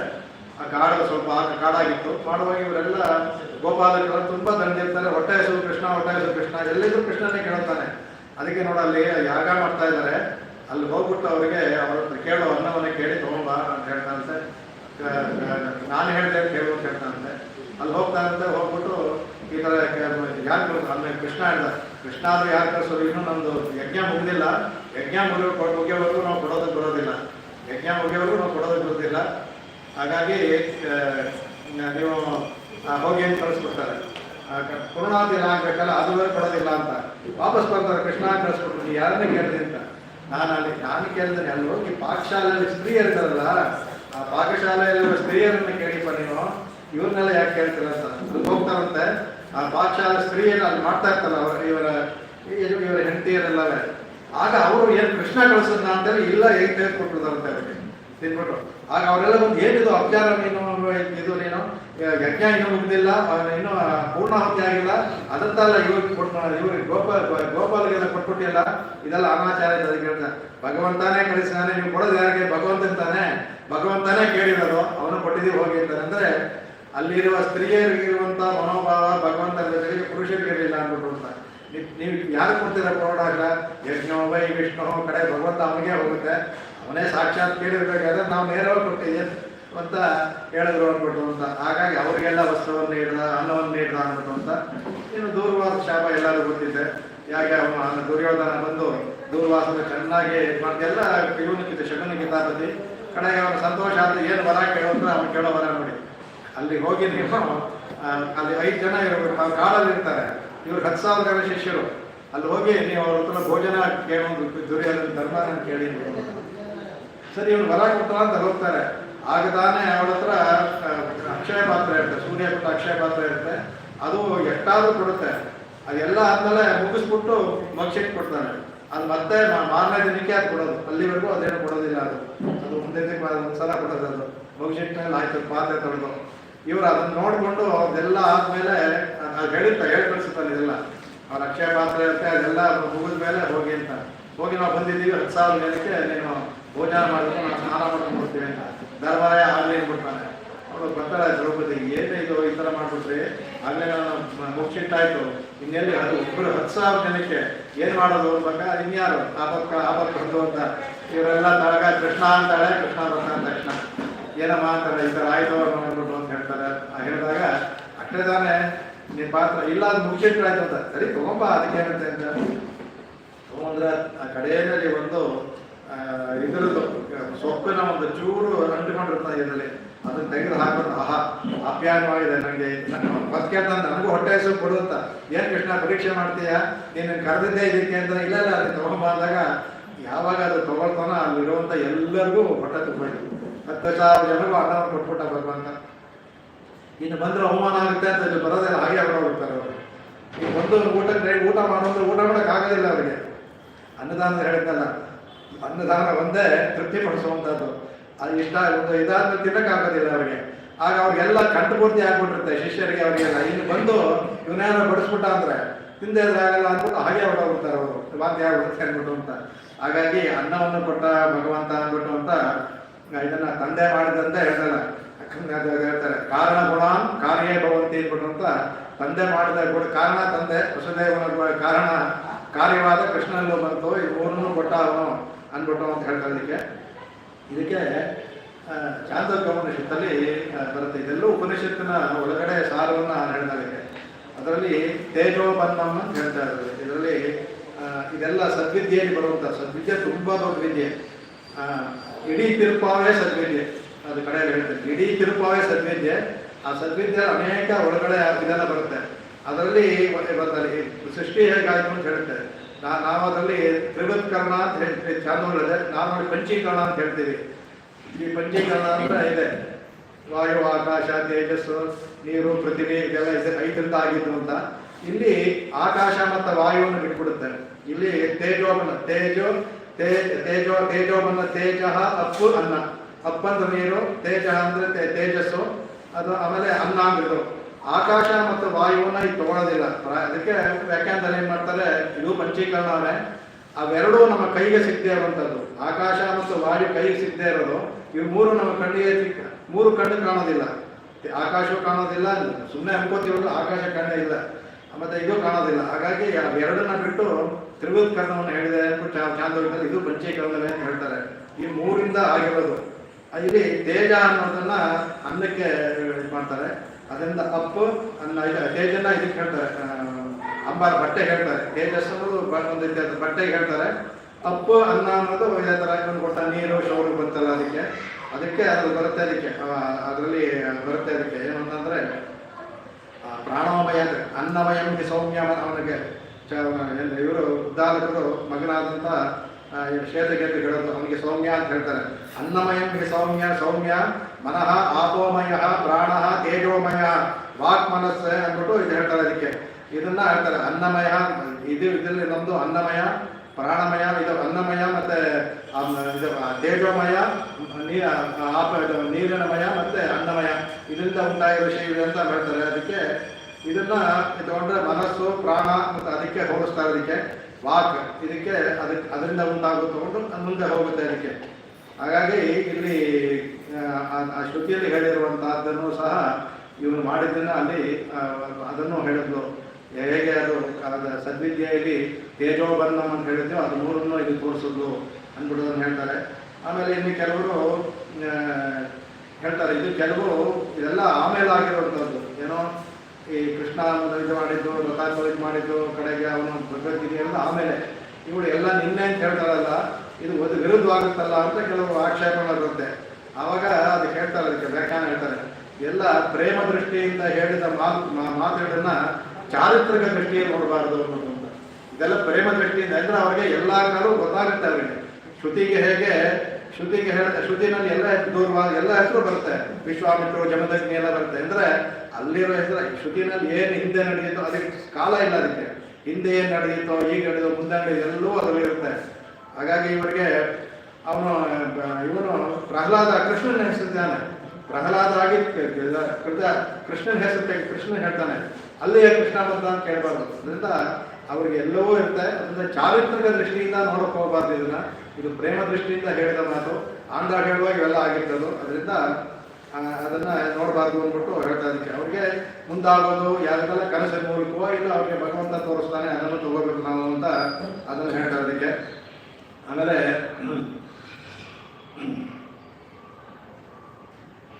ಅವನಿಗೆ ಹೇಳ್ತಾ ಇದಕ್ಕೆ ಅವನು ಭಗವಂತ ನೀರಿಗೆ ಹೇಳ್ತಾ ಇದಕ್ಕೆ ಉದಪಾನಂ ಅಶ್ವಾನಂ ಅಂತ ಅದು ಬರುತ್ತೆ ಭಗವದ್ಗೀತೆಯಲ್ಲಿ. ಅದಕ್ಕೆ ಆಳು ಹೇಳ್ತಾರೆ, ಇಷ್ಟಮಾನ ಪಶುಗಳೇ ಇನಿದು ಮರೆತು ನೀರು ಹುಟ್ಟಿ ಅಂತ ಹೇಳ್ತಾರೆ. ಹಾಗೆ ತಮ್ಮ ಬೇಕಾದ ಪಶುಗಳಿಗೆಲ್ಲ ಭಗವಂತ ಇಲ್ಲಿ ನಂದಗೋಪಾಲದಲ್ಲೂ ಹಸು ಕರುಗಳಿಗೆ ಅವನೇ ಫುಲ್ಲಾಗ್ತಿದ್ದು ನೀರೆಲ್ಲ ಕೊಡ್ತಾ ಇತ್ತು. ಅದರಿಂದ ನೀರು ಕೊಡ್ತಾ ಇದ್ದು ಅದಕ್ಕೂ ತಗೋಬೋದು ಭಗವಂತನ ಅಂತ ಹೇಳ್ತಾ ಇದಕ್ಕೆ. ಹಾಗಾದ್ರೆ ಹೇಳ್ತಾ ಇದಕ್ಕೆ. ಆಮೇಲೆ ಇನ್ನೊಂದು ಹೇಳ್ತಾ ಇದಕ್ಕೆ ಏನು ಅಂದರೆ ಈ ತ್ರಿವಿಕ್ರಮ ಹೇಳ್ಬೇಕಾದ್ರೆ ನಿಮಗೆ ಅದರಲ್ಲೇ ಹೇಳಿದ್ದೇನೆ, ಅದು ನಿಮ್ಮ ಮೊದಲು ಬಂದಿರುವಂಥ ಓಂಗಿ ಉರಹ ಅಂತ ಹೇಳಿದ್ದಾನೆ. ಆ ಓಂಗಿ ಇದಕ್ಕೆ ಒಂದೇ ವ್ಯತ್ಯಾಸ, ಅಲ್ಲಿ ಅಂಡ ಕಡವನ್ನು ಬೇಯಿಸಲಿಲ್ಲ, ಅಂಡ ಕಡವನ್ನು ಇದು ಮೂಢ ಹರುತ್ತೆ, ಇಲ್ಲ ಅಂಡ ಕಡವನ್ನು ಬೇಯಿಸಿದ್ದಾನೆ. ಶ್ರುತಿನಲ್ಲೊಂದು ಇದನ್ನ ಕೊಂಡಾಡುವಷ್ಟು ಯಾವುದನ್ನು ಕೊಂಡಾಡಿಲ್ಲ. ವಿಷ್ಣು ಕ್ರಮೋ ಅಸ್ಯಮಿಮಾತಿಹ ಗಾಯತ್ರ ಚಂದ ಆರೋಹಗತಿ ಭೀಮನ ವಿಕ್ರಮಸ್ವ ನಿರ್ಭಕ್ತ ಸ್ವಯಂ ವಿಷ್ಣು ವಿಷ್ಣು ಕ್ರಮೋ ಅಸ್ಯ ವಿಶಸ್ತಿಹ ತ್ರೈಟ್ಟು ವಂಚಂದ ಆರೋಹ ಅಂತರಿಕ್ಷಮನು ವಿಕ್ರಮಸ್ವ ನಿರ್ಭಕ್ತ ಸ್ವಯಂ ವಿಷ್ಣು ವಿಷ್ಣು ಕ್ರಮೋ ಅಸ್ಯ ರಾತಿ ಯಥೋ ಹಂತ ಚಂದ ಆರೋಹ ದಿವಮನು ವಿಕ್ರಮಸ್ವ ನಿರ್ಭಕ್ತ ಸ್ವಯಂ ವಿಷ್ಣು ವಿಷ್ಣು ಕ್ರಮೋಸಿ ಶತ್ರುಜತ ಹಂತ ಆರುಟ್ಟು ವಂಚಂದ ಆರೋಹ ದಿಶೋ ವಿಕ್ರಮಸ್ವ ನಿರ್ಭಕ್ತ ಸ್ವಯಂ ವಿಷ್ಮಃ. ಇಲ್ಲಿ ಆಂಡಾಡಿ ಎರಡೇ ಹೇಳಿದ್ರು, ಶ್ರುತಿನಲ್ಲಿ ಎಷ್ಟು ಹೇಳ್ತಾ ಮಾಡಿದ್ರು. ವಿಕ್ರಮನು ಅವನು ಅಳಿಬೇಕಾದ್ರೆ ಹೇಗೆ ಅಳ್ದ ಅಂತ, ಒಂದು ಅಳಿಯೋದಕ್ಕೂ ಒಂದು ಮಾನ ಬೇಕಲ್ಲ, ಅವನಿಗೆ ಮಾನ ಎಂದು ಛಂದಸ್ಸೆ ಅಂತ ಹೇಳ್ತಾನೆ. ಅದಕ್ಕೆ ಇಡೀ ಗಾಯತ್ರಿ ಛಂದಸ್ಸಿಂದ ಭೂಮಿಯನ್ನು ಅಳ್ಬಿಟ್ನಂತೆ. ಒಂದು ಪಾದ ಇವಾಗ ಇಡೀ ಗಾಯತ್ರಿ ಛಂದಸ್ಸಿನಂತೆ. ಆಮೇಲೆ ವಿಷ್ಣು ಶಸ್ತ್ರ ತ್ರೈಷ್ಟು ವಂಚಂದ ಆರೋಹ ಅಂತರಿಕ್ಷವನ್ನ ತ್ರಿಷ್ಟು ಛಂದಸ್ಸಿಂದ ಅಳ್ದಂತೆ. ಅದೇ ತರ ಅವನು ಜಾಗದ ಛಂದಸ್ಸಿಂದ ದಿವಲೋಕವನ್ನು ಜಾಗದಂಚಂದ ಆರೋಹ ದಿವಮನು ದಿವಲೋಕವನ್ನ ತ್ರಿಷ್ಟು ಛಂದಸ್ಸಿಂದ ಜಾಗತಿ ಛಂದಸ್ಸಿಂದ ಜಗತ್ ಛಂದಸ್ಸಿಂದ ಆದಂತೆ. ಅದೇ ಥರ ಇಡೀ 8 ದಿಕ್ಕುಗಳಿದೆಯಲ್ಲ, 8 ದಿಕ್ಕುಗಳನ್ನು ಸಹ ಅನುಷ್ಟು ಛಂದಸ್ಸಿಂದ ಅಳದಂತೆ ಅವನು. ಹಾಗಾಗಿ ಅವನು ಅಲ್ಲಿಂದ ಅಂತ ಅಳಿಬೇಕಾದ್ರೆ ಅಲ್ಲಿರುವ ವಿಷ್ಮಃ ಎಲ್ಲೋ ಹೆಚ್ಚಂದ ಅಲ್ಲಿರುವಂಥ ಎಲ್ಲ ಈ ನೆಗೆಟಿವ್ ಎನರ್ಜಿ ಇರ್ತದೆ, ಎಲ್ಲ ದ್ವೇಷಗಳು ಎಲ್ಲವನ್ನೂ ನಿರಸ ಮಾಡಿಬಿಟ್ಟ ಭಗವಂತ ಒಂದು ಪಾದ ಬಂದ ತಕ್ಷಣ ಎಲ್ಲವನ್ನು ಸೃಷ್ಟಿ ಕೊಂಡಾಡುತ್ತೆ. ಎಷ್ಟು ಒಂದೇ ಅಲ್ಲ, ಅನೇಕ ಕಡೆ ಎಲ್ಲ ವೇದಗಳಲ್ಲೂ ಕೊಂಡಾಡೋದು ಅಂತಂದರೆ ಇದು ತ್ರಿವಿಕ್ರಮನ, ಅದು ಬಿಟ್ಟರೆ ವರಾಹ, ಇವೆರಡೂ ತುಂಬ. ಅದು ತ್ರಿವಿಕ್ರಮನಂತೂ ಎಲ್ಲ ವೇದಗಳಲ್ಲೂ ಮಂತ್ರ ಬರುತ್ತೆ. 4 ವೇದಗಳಲ್ಲೂ ತ್ರಿವಿಕ್ರಮ ಅವತಾರನ ಕೊಂಡಾಡೋದು ಬಹಳ ಅದ್ಭುತವಾಗಿ ಬರುತ್ತೆ. ಅದಕ್ಕೆ ಅದರಿಂದ ಬಾಕಿದೆಲ್ಲ ಹಿಂದೆ ಹೇಳಿದ್ದೇನೆ. ಅದರಿಂದ ಇಲ್ಲಿ ಬಂದಿರೋದೇನು ಅಂದರೆ ಅಲ್ಲಿಗೂ ಇಲ್ಲೂ ಏನು ವ್ಯತ್ಯಾಸ ಹೇಳಿದ್ರಲ್ಲ ಅಂದರೆ, ಅಲ್ಲಿ ಹೇಳಿದ್ದು ಅಂಡ ಕಡಾಕಕ್ಕೆ ಹೋಗಿದ್ದು ಇನ್ನೂ ಬೇಯಿಸಲಿಲ್ಲ. ಇಲ್ಲಿ ಅಂಬರ ಮೂಢರತ್ತು ಹೋಗಿ ಹೊಡೆದ. ಇನ್ನೊಂದು ನೋಡ್ಬೇಕು ಫಾಸ್ಟ್, ಇದು ಈ ಭಾಷೆಯವೇ ಅಕಾರದಿಂದ ಶುರುವಾಗುತ್ತೆ ಪ್ರಣವ. ಅದರಲ್ಲೇ ಹೇಳಿದ್ದೆ, ಅವರು ಸ್ತ್ರೀ ಆದ್ರಿಂದ ಪ್ರಣವನ್ನು ಹೇಳೋಕ್ಕಾಗಲ್ಲ ಅಂದ್ಬಿಟ್ಟು ಅಕಾರ ಉಕಾರ ಮಕಾರವನ್ನು ಹೇಳ್ತಾರೆ ಇದರಲ್ಲಿ. ಇಲ್ಲಿ ಸಹ ಅಲ್ಲಿ ಓಂಗಿ ಅನ್ನುವಾಗ ಪ್ರಣವನ್ನು ಹೇಳ್ಬಿಟ್ಲು. ಪ್ರಣವನ್ನು ಹೇಳದಾಗೂ ಇರಬೇಕು, ಹೇಳ್ದಾಗೂ ಇರಬೇಕು. ಇಲ್ಲೂ ಸಹ ಅಂಬರ ಮೂಢರತ್ತು ಓಂಗಿ ಇಲ್ಲೂ ಪ್ರಣವವನ್ನು ಹೇಳಿದ್ಲು. ಯಾಕಂದರೆ ಭಗವಂತ ಪ್ರಣವ ಸ್ವರೂಪನಾದ್ರಿಂದ ಅದನ್ನು ಸಹ ಹೇಳಲು ಅಂದ್ಬಿಟ್ಟು ಅದಕ್ಕೆ ಬಹಳ ಕೊಂಡಾಡ್ತಾರೆ. ಅದಕ್ಕೆ ಇದು ಇನ್ನೊಂದು ನಿಮಗೆ ಹೇಳಿದಾಗೆ ವೈಷ್ಣವ ಯಾಗದಲ್ಲಿ ಮೊದಲನೇ ಪುರೋಡಾಶ 3 ವೈಷ್ಣವಂತ್ರಿ ಕಪಾಲ, ಮೊದಲನೇ ಕಪಾಲದಲ್ಲಿ ಮೊದಲನೇ ಹತ್ತಲ್ಲಿ ಓಂಗಿವರನ್ನು ಮೊದಲನೇ ಹತ್ತಲ್ಲಿ ಬರೋದು, ಎರಡನೇ ಹತ್ತಲ್ಲಿ ಬರೋದು ಇದು, ಮೂರನೇ ಹತ್ತಲ್ಲಿ ಅನ್ನಿ ಒಳದ ಬರುತ್ತೆ. ಅದು 3 ಹತ್ತಲ್ಲೂ ಒಂದೊಂದು ಪುರೋಡಾಶವನ್ನು ಕೊಡ್ತಾರೆ. ಇಲ್ಲಿ ಎರಡನೇ ಪುರೋಡಾಶವನ್ನು ನೀವು ವಾಚಿಕವಾದ ಯಜ್ಞ ಮಾಡೋದ್ರಿಂದ ಈ ತಂದೆ ಮಾಡಿದಂಥ ಆ ಯಜ್ಞದ ತರಾನೇ ಇದೇನು ಅಂದರೆ ಆಹುತಿ ನೇರವಾಗಿ ಕೊಡೋದಿಲ್ಲ, ಮಾನಸಿಕವಾಗಿ ಕೊಡೋದು ಅಷ್ಟೇ ವ್ಯತ್ಯಾಸ. ಇಲ್ಲಿ ಎರಡನೇ ಪುರೋಡಾಶದಲ್ಲಿ ಕೊಡುತ್ತೆ. ಅದಕ್ಕೆ ಇಲ್ಲಿ ಯಾಕೆಂದರೆ ತ್ರಿವಿಕ್ರಮ ದೇವತೆ, ವೈಷ್ಣವ ಯಾಗಕ್ಕೆ ತ್ರಿವಿಕ್ರಮ ದೇವತೆ, ಆ ತ್ರಿವಿಕ್ರಮ ದೇವತೆಗೆ ನಾವು ಆ ಪುರೋಡಾಶವನ್ನು ಕೊಡಬೇಕು. ಮೊದಲನೇ ಇದರಲ್ಲಿ ಒಂದು ಪುರೋಡಾಶವನ್ನು ಕೊಟ್ಟರು, ಈ ಪಾಶದಲ್ಲಿ ಎರಡನೇ ಪುರೋಡಾಶವನ್ನು ಕೊಡ್ತಾಳೆ, ಮುಂದೆ ಮೂರನೇ ಪುರೋಡಾಶವನ್ನು ಕೊಡ್ತಾಳೆ. ಅವಳಿಗೆ ಹೇಗೆ ಅವಳಿಗೆ ಯಜ್ಞದ ಪರಿಚಯ ಇತ್ತು ಅಂತ ಹೇಳ್ಬಿಟ್ಟು ಅವ್ರ ತಂದೆ ಕಲ್ಪಸೂತ್ರಕಾರ ಆದ್ದರಿಂದ ಎಲ್ಲವೂ ತಿಳ್ಕೊಂಡಿದ್ರು. ಎಲ್ಲ ವಿಷಯ ಶೌತಾಸ್ಮ ಎಲ್ಲವೂ ತಿಳಿದಿತ್ತು ಅವಳಿಗೆ. ಆಮೇಲೆ ನನ್ನ ಉಪನಿಷತ್ ತಿಳಿದಿತ್ತು. ಅವರು ಆ ಕಾಲದಲ್ಲಿ ನೋಡಿ ಸ್ತ್ರೀಯರಿಗೆ ಅವ್ರು ಎಲ್ಲವನ್ನೂ ಹೇಳಿದ್ರು ಮಂಡಾಳಿಗೆ. ಅಂದರೆ ಆ ಕಾಲದಲ್ಲೇ ಇವಾಗ ಹೇಳ್ತಾ ಇಲ್ಲ, ಸ್ತ್ರೀಯರಿಗೆ ಎಲ್ಲವನ್ನು ಕೊಡುವಂಥ ನಾವು ಪೆರಿಯಾಳ್ವಾರ್ ಆಗಲೇ ಎಲ್ಲವನ್ನು ತಮ್ಮ ಮಗಳಿಗೆ ಎಲ್ಲವನ್ನು ದಾರಿ ಎರ್ತಿದ್ರು, ಎಲ್ಲವನ್ನೂ ತಿಳ್ಕೊಂಡಿತ್ತು ಅಷ್ಟು ಚಿಕ್ಕ ವಯಸ್ಸಿಗೆ ಅವಳು. ಇದು ಅವಳ ನಾವು ಉಪಾಸನೆಯಲ್ಲೇ ಹೇಳಿದ್ನಲ್ಲ, ಯಾವ ಮಂತ್ರಗಳೆಲ್ಲ ಹಾಗಾಗಿ ಹಾಕ್ತಾರೆ, ಉಪನಿಷತ್ ವಾಕ್ಯಗಳೇ ಹಾಗೆ ಬರುತ್ತೆ. ತೂಯಿನಿಲ್ ಪುರುಷಾಹ ಅನ್ನಬೇಕಾದ್ರೆ ಎಲ್ಲವೂ ಮಂತ್ರಗಳು ಯಾವ ಥರ ಬರುತ್ತೋ ಅದೇ ಥರ ಬರ್ತವೆ, ಅದೆಲ್ಲ ಉಪನಿಷತ್ ಮಂತ್ರಗಳು. ತಂದೆಯಿಂದ ಆದರೆ ಹೇಳಕ್ಕೆ ಸಾಧ್ಯವಿಲ್ಲ, ಹಾಗಾಗಿ ಎಲ್ಲವನ್ನೂ ತೋರಿಸೋದು ಆಗುತ್ತೆ ಅಂದ್ಬಿಟ್ಟು ಅಂತ ಇದರಲ್ಲಿ. ಆಮೇಲೆ ಇನ್ನೊಂದು ಹೇಳ್ತಾರೆ ಇದರಲ್ಲಿ, ಮೊದಲನೇದು ಈ ಅಂಬರಂ ಅನ್ನುವಾಗ 2 ಥರ ಮಾಡ್ತಾರೆ. ಅದಕ್ಕೆ ಅಂಬರಂ ಅಂತ ಹೇಳಿದ್ರೆ ಒಂದು ಬಟ್ಟೆ ಅಂತ ಹೇಳಿರ್ತಾರೆ, ಆಯಿತು. ಇನ್ನೊಂದು ಅಂಬರಂ ಅಂದರೆ ಆಕಾಶ. ಇದರಲ್ಲಿ ಆಕಾಶ ಅಂದರೆ ಪರಮಾಕಾಶಕ್ಕೆ ಹೇಳ್ತಾರೆ. ಅಂಬರಂ ಅಂದರೆ ಪರಮಾಕಾಶ ಭಗವಂತ, ಅದನ್ನು ಹೇಳ್ತಾರೆ. ಅದಕ್ಕೆ ಅಂಬರಂ ಅಂದರೆ ಪರಮಾಕಾಶ, ಅಲ್ಲಿರುವಂಥ ಭಗವಂತ ಅನ್ಬಿಡುವಂಥ. ಆಮೇಲೆ ಅಂಬರಂ ಅಂತ ಕೂಡ ಮಾಡ್ತಾರೆ. ಅದಕ್ಕೆ ಅಮ್ಮಂದ್ರೆ ಅಕಾರವಾಚ್ಯ ಭಗವಂತ, ಪರಮನಾದವನು ಅವನೇ ಒಳಗಡೆ ಇರುವಂಥ ಶ್ರೀಕೃಷ್ಣ ಅಂದ್ಬಿಟ್ಟು ಅಂಬರಂಗೆ 3 ಥರ ತೆಗೆದು ಮಾಡ್ತಾರೆ. ಇಲ್ಲಿ ನಂದನ್ನ ಆಚಾರದಲ್ಲಿಟ್ಟರು. ಆಮೇಲೆ ಅವಳು ಯಶೋದೆ ಬಂದು ತಿರುಮಂತ್ರಕ್ಕೆ ಹೇಳ್ತಾರೆ. ಅದಕ್ಕೆ ಅವನು ಕೃಷ್ಣ ಮಂತ್ರದ ಅರ್ಥ, ಬಲರಾಮ ಅರ್ಥ ಸಾರ, ಅದು ಅರ್ಥದ ಸಾರ. ಅದು ಅದರಿಂದ ಅರ್ಥ ಅದಕ್ಕೆ ಆಚಾರ್ಯ ನಂದ, ಯಶೋದೆ ತಿರುಮಂತ್ರ, ಕೃಷ್ಣ ಅರ್ಥ, ಆ ಅರ್ಥದ ಸಾರ ಬಲರಾಮ. ಅದರಿಂದ ಆ ಇದರಲ್ಲೇ ತೊಗೊಂಡ್ಬರ್ತಾರೆ. ಅದಕ್ಕೆ ಯಾದಕ್ಕೆ ಅಂತ ಹೇಳ್ತಾರೆ, ಅದರಲ್ಲಿ ಈ ಅಮ್ಮ ಅಂತ ಹೇಳ್ಬೇಕಾದ್ರೆ ಪ್ರಣವ ಅಂತ ಹೇಳ್ತಾರೆ. ಅದಕ್ಕೆ ಆಮೇಲೆ ತ್ರಿವಿಕ್ರಮ ಹೇಳಬೇಕಾದ್ರೆ ಅದಕ್ಕೆ ನಾರಾಯಣಾಯ ಅದರಲ್ಲಿ ಬರುತ್ತೆ. ಅದರಲ್ಲಿ ಇದು ಇವನ್ನ ಹೇಳ್ಬೇಕಾದ್ರೆ ನಮಃ ಬರುತ್ತೆ ಅಂದ್ಬಿಟ್ಟು 3 ಇಲ್ಲಿ ತೋರಿಸ್ತಾರೆ. ಅದಕ್ಕೆ ಯಾಕೆಂದರೆ ಅಷ್ಟಾಕ್ಷರಕ್ಕೆ ಅಷ್ಟೊಂದು ಬೆಲೆ ಇದಕ್ಕೆ. ಅದಕ್ಕೆ ನಾರದೀಯ ಸಂಹಿತೆಯಲ್ಲಿ ಬರುತ್ತೆ. ಅದಕ್ಕೆ ಮಂತ್ರಾಣಾಂ ಪರಮೋ ಮಂತ್ರ ಗುಖ್ಯಾನಾಂ ಗುಖ್ಯಮುತ್ತಮಂ ಪವಿತ್ರಂಚ ಪವಿತ್ರಾಣಾಂ ಮೂಲಮಂತ್ರ ಸನಾತನ ಅಂದ್ಬಿಟ್ಟು ಅಂದದಕ್ಕೆ. ಅದು ಮೂಲಮಂತ್ರ ಅನ್ನೋದು ಮಂತ್ರಗಳಿಗೆಲ್ಲ ಪರಮಮಂತ್ರ, ಮಂತ್ರಗಳಿಗೆಲ್ಲ ಮಂತ್ರ ರಾಜ ಅಂತಲೇ ಹೆಸರದಕ್ಕೆ, ಮಂತ್ರ ರಾಜ ಅಂತ. ಮಂತ್ರಗಳಿಗೆಲ್ಲ ಮಂತ್ರವಾದದ್ದು. ಮುಖ್ಯಾನಾಂ ಮುಖ್ಯವಿತ್ತು, ಯಾವುದು ಮುಖ್ಯವಾದದ್ದು ಅದಕ್ಕಿಂತ ಅತ್ಯಂತ ಮುಖ್ಯವಾದದ್ದು. ಪವಿತ್ರಾಣಾಂ ಪವಿತ್ರ ಅಂತ ಭಗವಂತ ಹೇಳಿದೆ. ಪವಿತ್ರವಾದಕ್ಕಿಲ್ಲ ಅದಕ್ಕಿಂತ ಹೆಚ್ಚು ಪವಿತ್ರವಾದದ್ದು ಮೂಲ ಮಂತ್ರ. ಇದು ಸನಾತನ, ಭಗವಂತನಿಂದ ಆವಾಗಿಂದ ಬಂದಿದೆ. ನಮ್ಮ ಧರ್ಮಸ್ಥಳ ಮೂಲ ಮಂತ್ರ ಅಂತ ಆಗ ಬಂದಿದೆ ಸನಾತನ. ಎಲ್ಲ ಮಂತ್ರಗಳು ವೇದದಲ್ಲಿ ಹೇಳುವಂತೆಲ್ಲ ಸನಾತನ ಮಂತ್ರಗಳಾಗಿದ್ದೆ. ಆಮೇಲೆ ನರಸಿಂಹ ಪುರಾಣದಲ್ಲಿ ಬರುತ್ತೆ, ನರಸಿಂಹ ಪುರಾಣದಲ್ಲಿ ಇರುತ್ತೆ. ಭೂತೋದ್ಭವ ಬಾಹುರತ್ರಾದ್ಯ ಸತ್ಯಪೂರ್ವಂ ಬ್ರವೀಮಿತೆ ಅಂತ ಹೇಳ್ತಾರೆ. ಅದಕ್ಕೆ ಹೇ ಪುತ್ರ ಶಿಷ್ಟಾಹ ಶೃಣುತ ನಮೋ ನಮೋ ಹೇಳ್ತಾರೆ. ಅದಕ್ಕೆ ಇದಕ್ಕಿಂತ ಅಷ್ಟಾಕ್ಷರ ಅಂತ ಅಷ್ಟಾಕ್ಷರಂ ಪರಹ, ಬೇರೆ ಯಾವ ಮಂತ್ರ ಅಷ್ಟಾಕ್ಷರ ಪರವಾಗಿಲ್ಲ ಅಂದ್ರೆ ಅಷ್ಟು ಇದು ಅಂದ್ಬಿಡುವಂತ ಅಂತ ನಾನು ಕೈಯಿಂದ ಮೇಲೆ ಹೇಳಿ ಧೈರ್ಯವಾಗಿ ಹೇಳ್ತೇನೆ. ಅಷ್ಟಾಕ್ಷರಕ್ಕಿಂತ ಉತ್ತಮವಾದ ಇನ್ನೊಂದು ಮಂತ್ರ ಇಲ್ಲ, ಪರಮಾತ್ಮ ಮಂತ್ರ ಇಲ್ಲ ಅಂತ ಹೇಳ್ತಾರೆ. ಹಾಗಾಗಿ ಇಲ್ಲಿ ಯಶೋದೆಯನ್ನು ತಿರುಮಂತ್ರದಲ್ಲಿಟ್ಟು ತಿರುಮಂತ್ರ ಸಾರವನ್ನು ಅದನ್ನು ಹೇಳ್ತಾರೆ.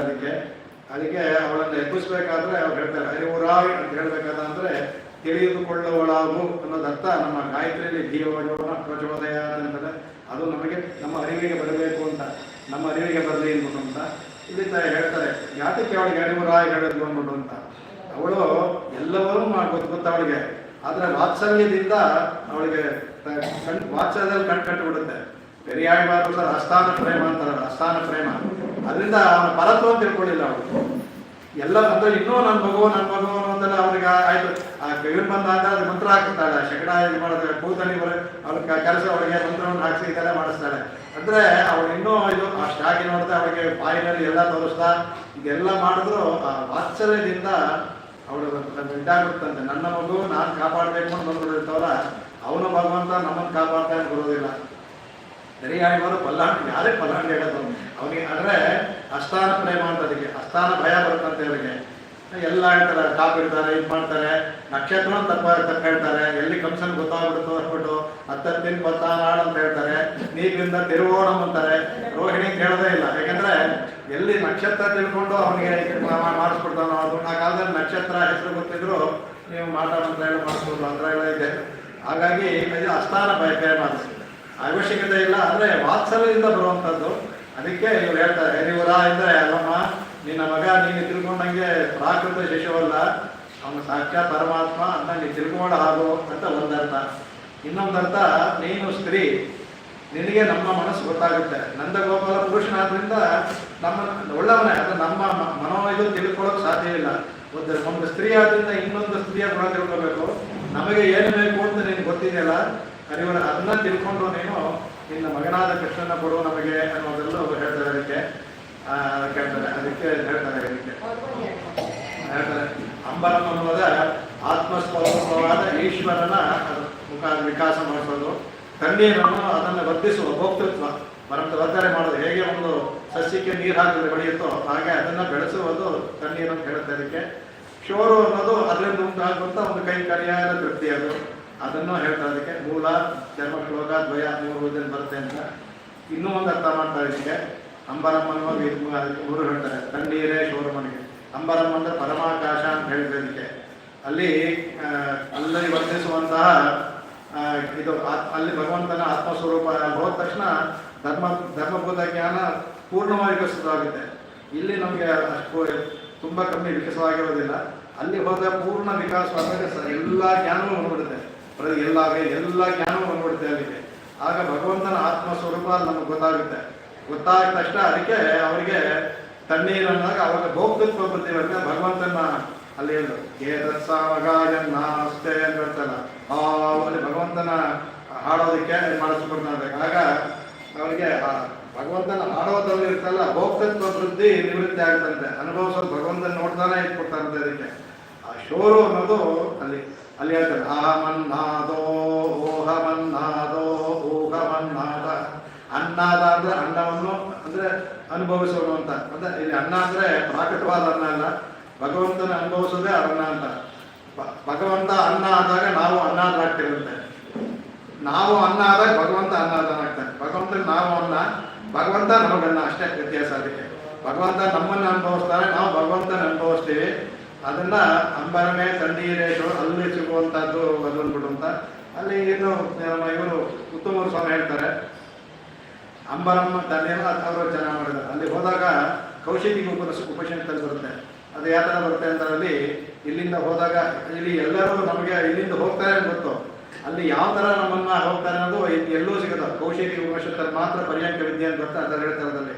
ಅದರಲ್ಲಿ ಬಂದಾಗ ಅಲ್ಲಿ ನಮಗೆ ಅವ್ರು ಹೋಗಿ ಅಲ್ಲಿ ಬ್ರಹ್ಮ ಸರಸ್ ಅಂತ, ಅಲ್ಲಿಗೆ ಸೋಮಸವನ ಅಂತ ಒಂದು ಅಶ್ವತ್ಥ ವೃಕ್ಷ ಇರ್ತಂತೆ. ಅಲ್ಲಿ ಹೋದ ತಕ್ಷಣ ಸೋಮಸವನವಾಗುತ್ತೆ. ಅದೇ ನಮಗೆ ಬ್ರಹ್ಮವಾದ ಸ್ನಾನ. ಇಲ್ಲಿ ತಣ್ಣೀರದೆ ಅಲ್ಲಿ ಬರುತ್ತಂತೆ. ಬಂದಾಗ ನಮಗೆ ದಿವ್ಯ ಶರೀರ ಇಲ್ಲಿ ವಿರಜಾಂಗದಲ್ಲಿ ಸೂಕ್ಷ್ಮ ಶರೀರ ಹೋದ ತಕ್ಷಣ ಅಲ್ಲಿ ಒಂದು ಒಳ್ಳೆ ಶರೀರ ಬರುತ್ತೆ. ಆ ಸೋಮಸವನದಲ್ಲಿ ಚಾಂದೋಪನಿಷತ್ತಲ್ಲಿ ಬರೋದಿಲ್ಲ, ಮಾಡುವಾಗ ದಿವ್ಯ ಶರೀರ ಬಂದ್ಬಿಡ್ತಂತೆ. ಇದು ಆ ಚಾಂದ ಇಷ್ಟೇ ಬಿಡುತ್ತೆ. ಆದರೆ ಮುಂದಕ್ಕೆ ಹೇಳೋದು ಕೌಶಿಕಿನಲ್ಲಿ. ಆಗ ಅಲ್ಲಿಂದ ಹೋದಾಗ 500 ಜನ ಅಪ್ಸರೆಯರು, ವಾಸಹಸ್ತಾಹ ಪಣಹಸ್ತಾಹ, ಆಮೇಲೆ ಇದು ಎಲ್ಲರೂ, ಆಮೇಲೆ ಆಭರಣ ಹಸ್ತಾರೆ. ಒಬ್ಬೊಬ್ರು ಒಂದೊಂದು ವಾಸ, ಎಲ್ಲರೂ ಒಂದವರು ಬಟ್ಟೆ ಇಟ್ಕೊಂಡಿರ್ತಾರೆ. 100 ಅಪ್ಸರಿಸಿ, 200 ಅಪ್ಸರಿಸರು ಗಂಧವನ್ನು ಇಟ್ಕೊಂಡಿರ್ತಾರಂತೆ, 100 ಅಪ್ಸರಿಸರು ಆಭರಣ ಇಟ್ಕೊಂಡಿರ್ತಾರಂತೆ, ಇನ್ನು 100 ಅಪ್ಸರಿಸರು ಈ ಥರ ಎಲ್ಲವನ್ನು ಮಾಲೆಯನ್ನು ಇಟ್ಕೊಂಡಿರ್ತಾರಂತೆ, ಮಾಲೆ ಎಲ್ಲವನ್ನು ಇಟ್ಕೊಂಡಿರ್ತಾರಂತೆ. ಅದರಿಂದ ನಮಗೆ ಬ್ರಹ್ಮಾಲಂಕಾರ ಮಾಡ್ತಾರಂತೆ. ಅವರು ಅಲಂಕಾರ ಮಾಡ್ತಾರೆ. ಭಗವಂತನ ಹೋಗ್ಬೇಕಾದ್ರೆ ಒಂದು ಇರಬೇಕಲ್ಲ, ಒಂದು ಯೂನಿಫಾರ್ಮ್ ಅಂತ ಇರ್ತಾರೆ. ಹಾಗೆ ಬ್ರಹ್ಮನ ಹತ್ರ ಹೋಗ್ಬೇಕಾದ್ರೆ ಈ ಅಲಂಕಾರ ಮಾಡ್ತಾರಂತೆ. ಆಗ ಬ್ರಹ್ಮನ ಕರ್ಕೊಂಡು ಹೋಗ್ತಾರೆ ಅವನ ಒಳಗಡೆ. ಅಲ್ಲಿ ಬ್ರಹ್ಮ ಪರವಾಸ ಕೂತಿರ್ತಾನೆ. ಅವನಲ್ಲಿ ಕೂತಿರ್ಬೇಕಾದ್ರೆ ಹೋಗ್ತಾರೆ, ನೋಡ್ತಾನೆ. ನೋಡುವಾಗ ಆಗ ಭಗವಂತನ ಎತ್ತರವಾಗಿರ್ತಾನಲ್ಲ, ಹತ್ತಕ್ಕಾಗಲ್ವಂತೆ. ಹೇಗೆ ಆನೆ ತನ್ನ ಕಾಲು ಕೊಟ್ಟೆ ನಮ್ಮನ್ನ ಮೇಲೆ ಹತ್ತಿಸ್ಕೊಳ್ಳುತ್ತೋ ಹಾಗೆ ಭಗವಂತ ನಮ್ಮನ್ನ ಕೈ ಹಿಡಿದು ಮೇಲೆ ಹತ್ತಿಸ್ಕೊಳ್ತಾರಂತೆ. ಅವನು ಹತ್ತಿಸ್ಕೊಂಡಾಗ ಆಗೋದು. ಆವಾಗ ನಾವು ಅನುಭವಿಸೋದೇ ಶೋರು ಅನ್ನೋದು. ಆ ಶೋರು ಅನ್ನೋದು ಹೇಳ್ತಲ್ಲ, ಅನುಭವಿಸಿದ್ವಿ. ಆಮೇಲೆ ಹೋದಾಗ ಭಗವಂತ ಕೇಳ್ತಾನಂತೆ, ಕೋಸಿ ಅಂತ ನಮಗೆ ಯಾರು ನೀನಂತೆ, ಅಹಂ ಬ್ರಹ್ಮಾಸ್ಮಿ ಅಂತ ಅವನ್ನ ಹೇಳ್ತಿರ್ತೇನೆ. ನಮಗೆ ಅಹಂ ಬ್ರಹ್ಮಾಸ್ಮಿ ನಮಗೇನಿಲ್ಲ, ಬ್ರಹ್ಮವನ್ನ ನನ್ನ ಇದರ ಅಂತರ್ಯ ಇದರಲ್ಲಿ ಇಟ್ಕೊಂಡವ ಇದ್ದೇನೆ ಅಂತ ನಮ್ಗೆ ಇಲ್ಲೂ ಅಂದ್ರೆ ಅಹಂ ಬ್ರಹ್ಮಾಸ್ಮಿ ತತ್ವಮಸಿ ಇಲ್ಲ ವ್ಯಾಖ್ಯಾನದಲ್ಲಿ ನಮ್ಗೆ ಯಾವ ವ್ಯತ್ಯಾಸವೂ ಇಲ್ಲ ನಮಗೆ. ಆದರೆ ಹೇಳುವ ಧಾಟಿ ವ್ಯತ್ಯಾಸ. ನಾನೇ ಅಂತ ಹೇಳಿದಿಲ್ಲ, ಭಗವಂತ ಅಂತರ್ಯಾಮೆ ಉಳ್ಳಂತಹ ನಾನು ಬೇರ್ಪಡಿಸಲಾಗದ ಒಂದು, ಎರಡು ಬೇರ್ಪಡಿಸಲಾಗದ ಒಂದು ಅಂತ ನಮ್ಮ ಸಿದ್ಧಾಂತ ಅಷ್ಟೇ. ಅವರ ಒಂದು ಅದ್ವೈತ, ವಿಶಿಷ್ಟವಾದ ಅದ್ವೈತ. ಅವ್ರು ಹೇಳೋದಕ್ಕೂ ನಮ್ಗೆ ವ್ಯತ್ಯಾಸ ಇದೆ ಅಷ್ಟೇ. ಹೇಳುವ ಒಂದೇ, ಆದರೆ ವಿವರಣೆಯಲ್ಲಿ ವ್ಯತ್ಯಾಸ ಇದೆ ಅಷ್ಟೇ ನಮ್ಮಲ್ಲಿ. ಹಾಗಾಗಿ ಆವಾಗ ಅಲ್ಲಿ ಯಾವಾಗಲೂ 25 ವರ್ಷನೇ ಎಲ್ಲರಿಗೆ ಹೇಳ್ದಲ್ಲ, ಒಂದೊಂದು ಕ್ಷಣವೂ ಭಗವಂತ ಹೊಸದಾಗಿರ್ತಾನಂತೆ, ಬೇಜಾರೇ ಆಗೋದಿಲ್ಲ. ಅದಕ್ಕೆ ನವೋ ಭವತಿ, ಒಂದ್ಸಲ ಒಂದೊಂದು ಕ್ಷಣ ಆಗಿರೋದಿಲ್ಲ ಅವನು. ಅಲ್ಲಿ ಅವನೇ ಭಗವಂತ ನಮಗೆ ಧಾರಣ ಪೋಷಕ ಎಲ್ಲರೂ ಅಲ್ಲೇ ಹಾಕ್ತಾನೆ, ಒಂದೇ ಭಗವಂತನೇ ಹಾಕ್ತಾನೆ ಅಂದ್ಬಿಟ್ಟು ಈ ಅಂಬರನೇ ದಂಡಿಯೇಶ್ವರನ್ ಅಂತ ಋತುಮರ್ಸ ಆ ಥರ ತೊಗೊಂಡು ಹೋಗ್ತಾರೆ. ಅಲ್ಲೇ ನಾವು ಅನುಭವಿಸುವಂಥ ಸಾಮವೇದ ಇದು ಮಾಡೋದು ಅದೆಲ್ಲವನ್ನೂ ಹೇಳ್ತಾರೆ. ಎಲ್ಲರೂ ಪೂರ್ವಾಚಾರ್ಯಗಳೆಲ್ಲ ಅನುಭವಿಸುವ ಚೆನ್ನಾಗಿರುತ್ತೆ. ಅದಕ್ಕೆ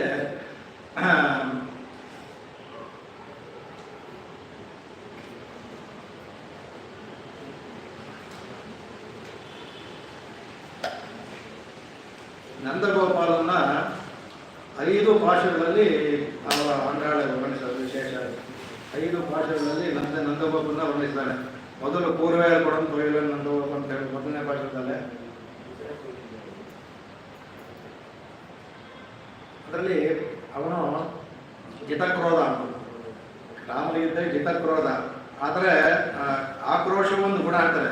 ಕಶ್ಯ ಬಿಕ್ಕದಿ ದೇವ್ಯಾಚ ಜಾತರೋಷ ಸಂಯೋಗ ಅಂತ ಅವರು 16 ಗುಣ ಹೇಳ್ಬೇಕಾದ್ರೆ ಹೇಳ್ತಾರೆ. ಅಲ್ಲಿ ಪೂರ್ವೇ ಕೊಡೋದಂದ್ರೆ ಅವನು ಆ ಥರ, ಅವನು ಸಾತ್ವಿಕನ ಇದು. ಎಲ್ಲಿ ಕೃಷ್ಣನಿಗೆ ತೊಂದರೆ ಬರ್ತು ಅನ್ನುವಾಗ ಆಗ ಜಾತರೋಷ ಸಂಯೋಗ ಅಂತ ಅದಕ್ಕೆ ಪೂರ್ವೇ ಇಟ್ಕೊಂಡು ಆ ಥರ ಅಂತ ನಮಗೆ ಆ ಥರ ಉಳ್ಳಂತ ನಂದಗೋಪನಿಗೆ ಮಂಗಳಾಶಾಸನೆ ಮಾಡ್ತಾನೆ ಅಂತ ಹೇಳ್ತಾರೆ. ಮತ್ತೆ 16 ನಿನ್ನೆ ನಾಯಕನಾಯನಿಂದ ಹೇಳ್ತಾರೆ. ಅದರಲ್ಲಿ ಅವನು ವ್ರಜಕ್ಕೆ ನಾಯಕ. ವ್ರಜಗೋಪ ಅಜಯ ನಾಯಕಿಂದ ಕೃಷ್ಣನಿಗೆ ತಂದೆ, ಕೃಷ್ಣನಿಗೆ ನಾಯಕ, ಅವನು ಒಡೆಯ. ಅಂತಹ ನಾಯಕರನ್ನ ಮಂಗಳಾಶಾಸನ ಮಾಡ್ತಾರೆ.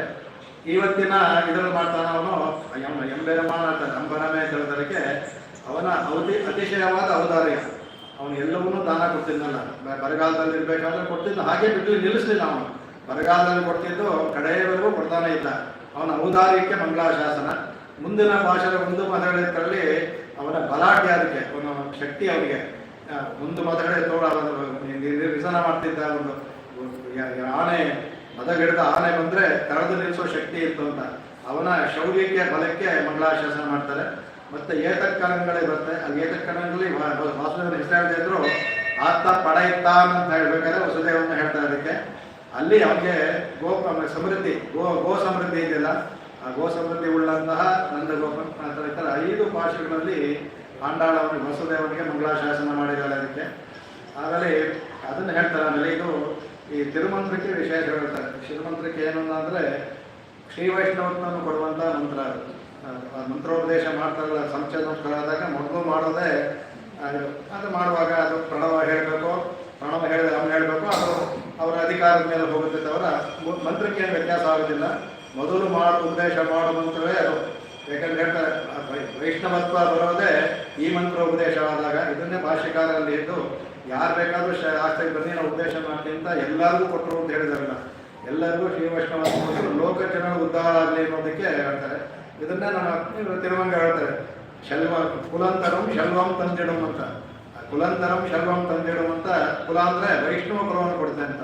ಶಲ್ವ ಅಂದರೆ ಈ ನಾವು ಲೌಕಿಕವಾದ ಐಶ್ವರ್ಯ ಅಲ್ಲ, ಭಗವಂತನ ಕೈಂಕರ್ಯವನ್ನು ಐಶ್ವರ್ಯ ಕೊಡುತ್ತಲ್ಲ, ಭಾಗವತರ ಕೈಂಕರ್ಯ ಈ ಐಶ್ವರ್ಯ ಕೊಡುತ್ತೆ ಅಂತ. ಅದಕ್ಕೆ ಕುಲಂತರಂ ಶಲ್ವಂ ತಂದಿಡಂ ಅಂದ್ಬಿಟ್ಟು ನಾನು ಕಂಡುಕೊಂಡೆ ಅಂತ ಹೇಳ್ತಾರೆ. ನಾರಾಯಣ ಇಂದ್ರು ಅಂತ ಹೇಳ್ಕೊಂಡ್ಬರ್ತಾರಲ್ಲ, ಹಾಗೆ ಆ ಥರ ಹೇಳ್ತಾರೆ ಅದಕ್ಕೆ.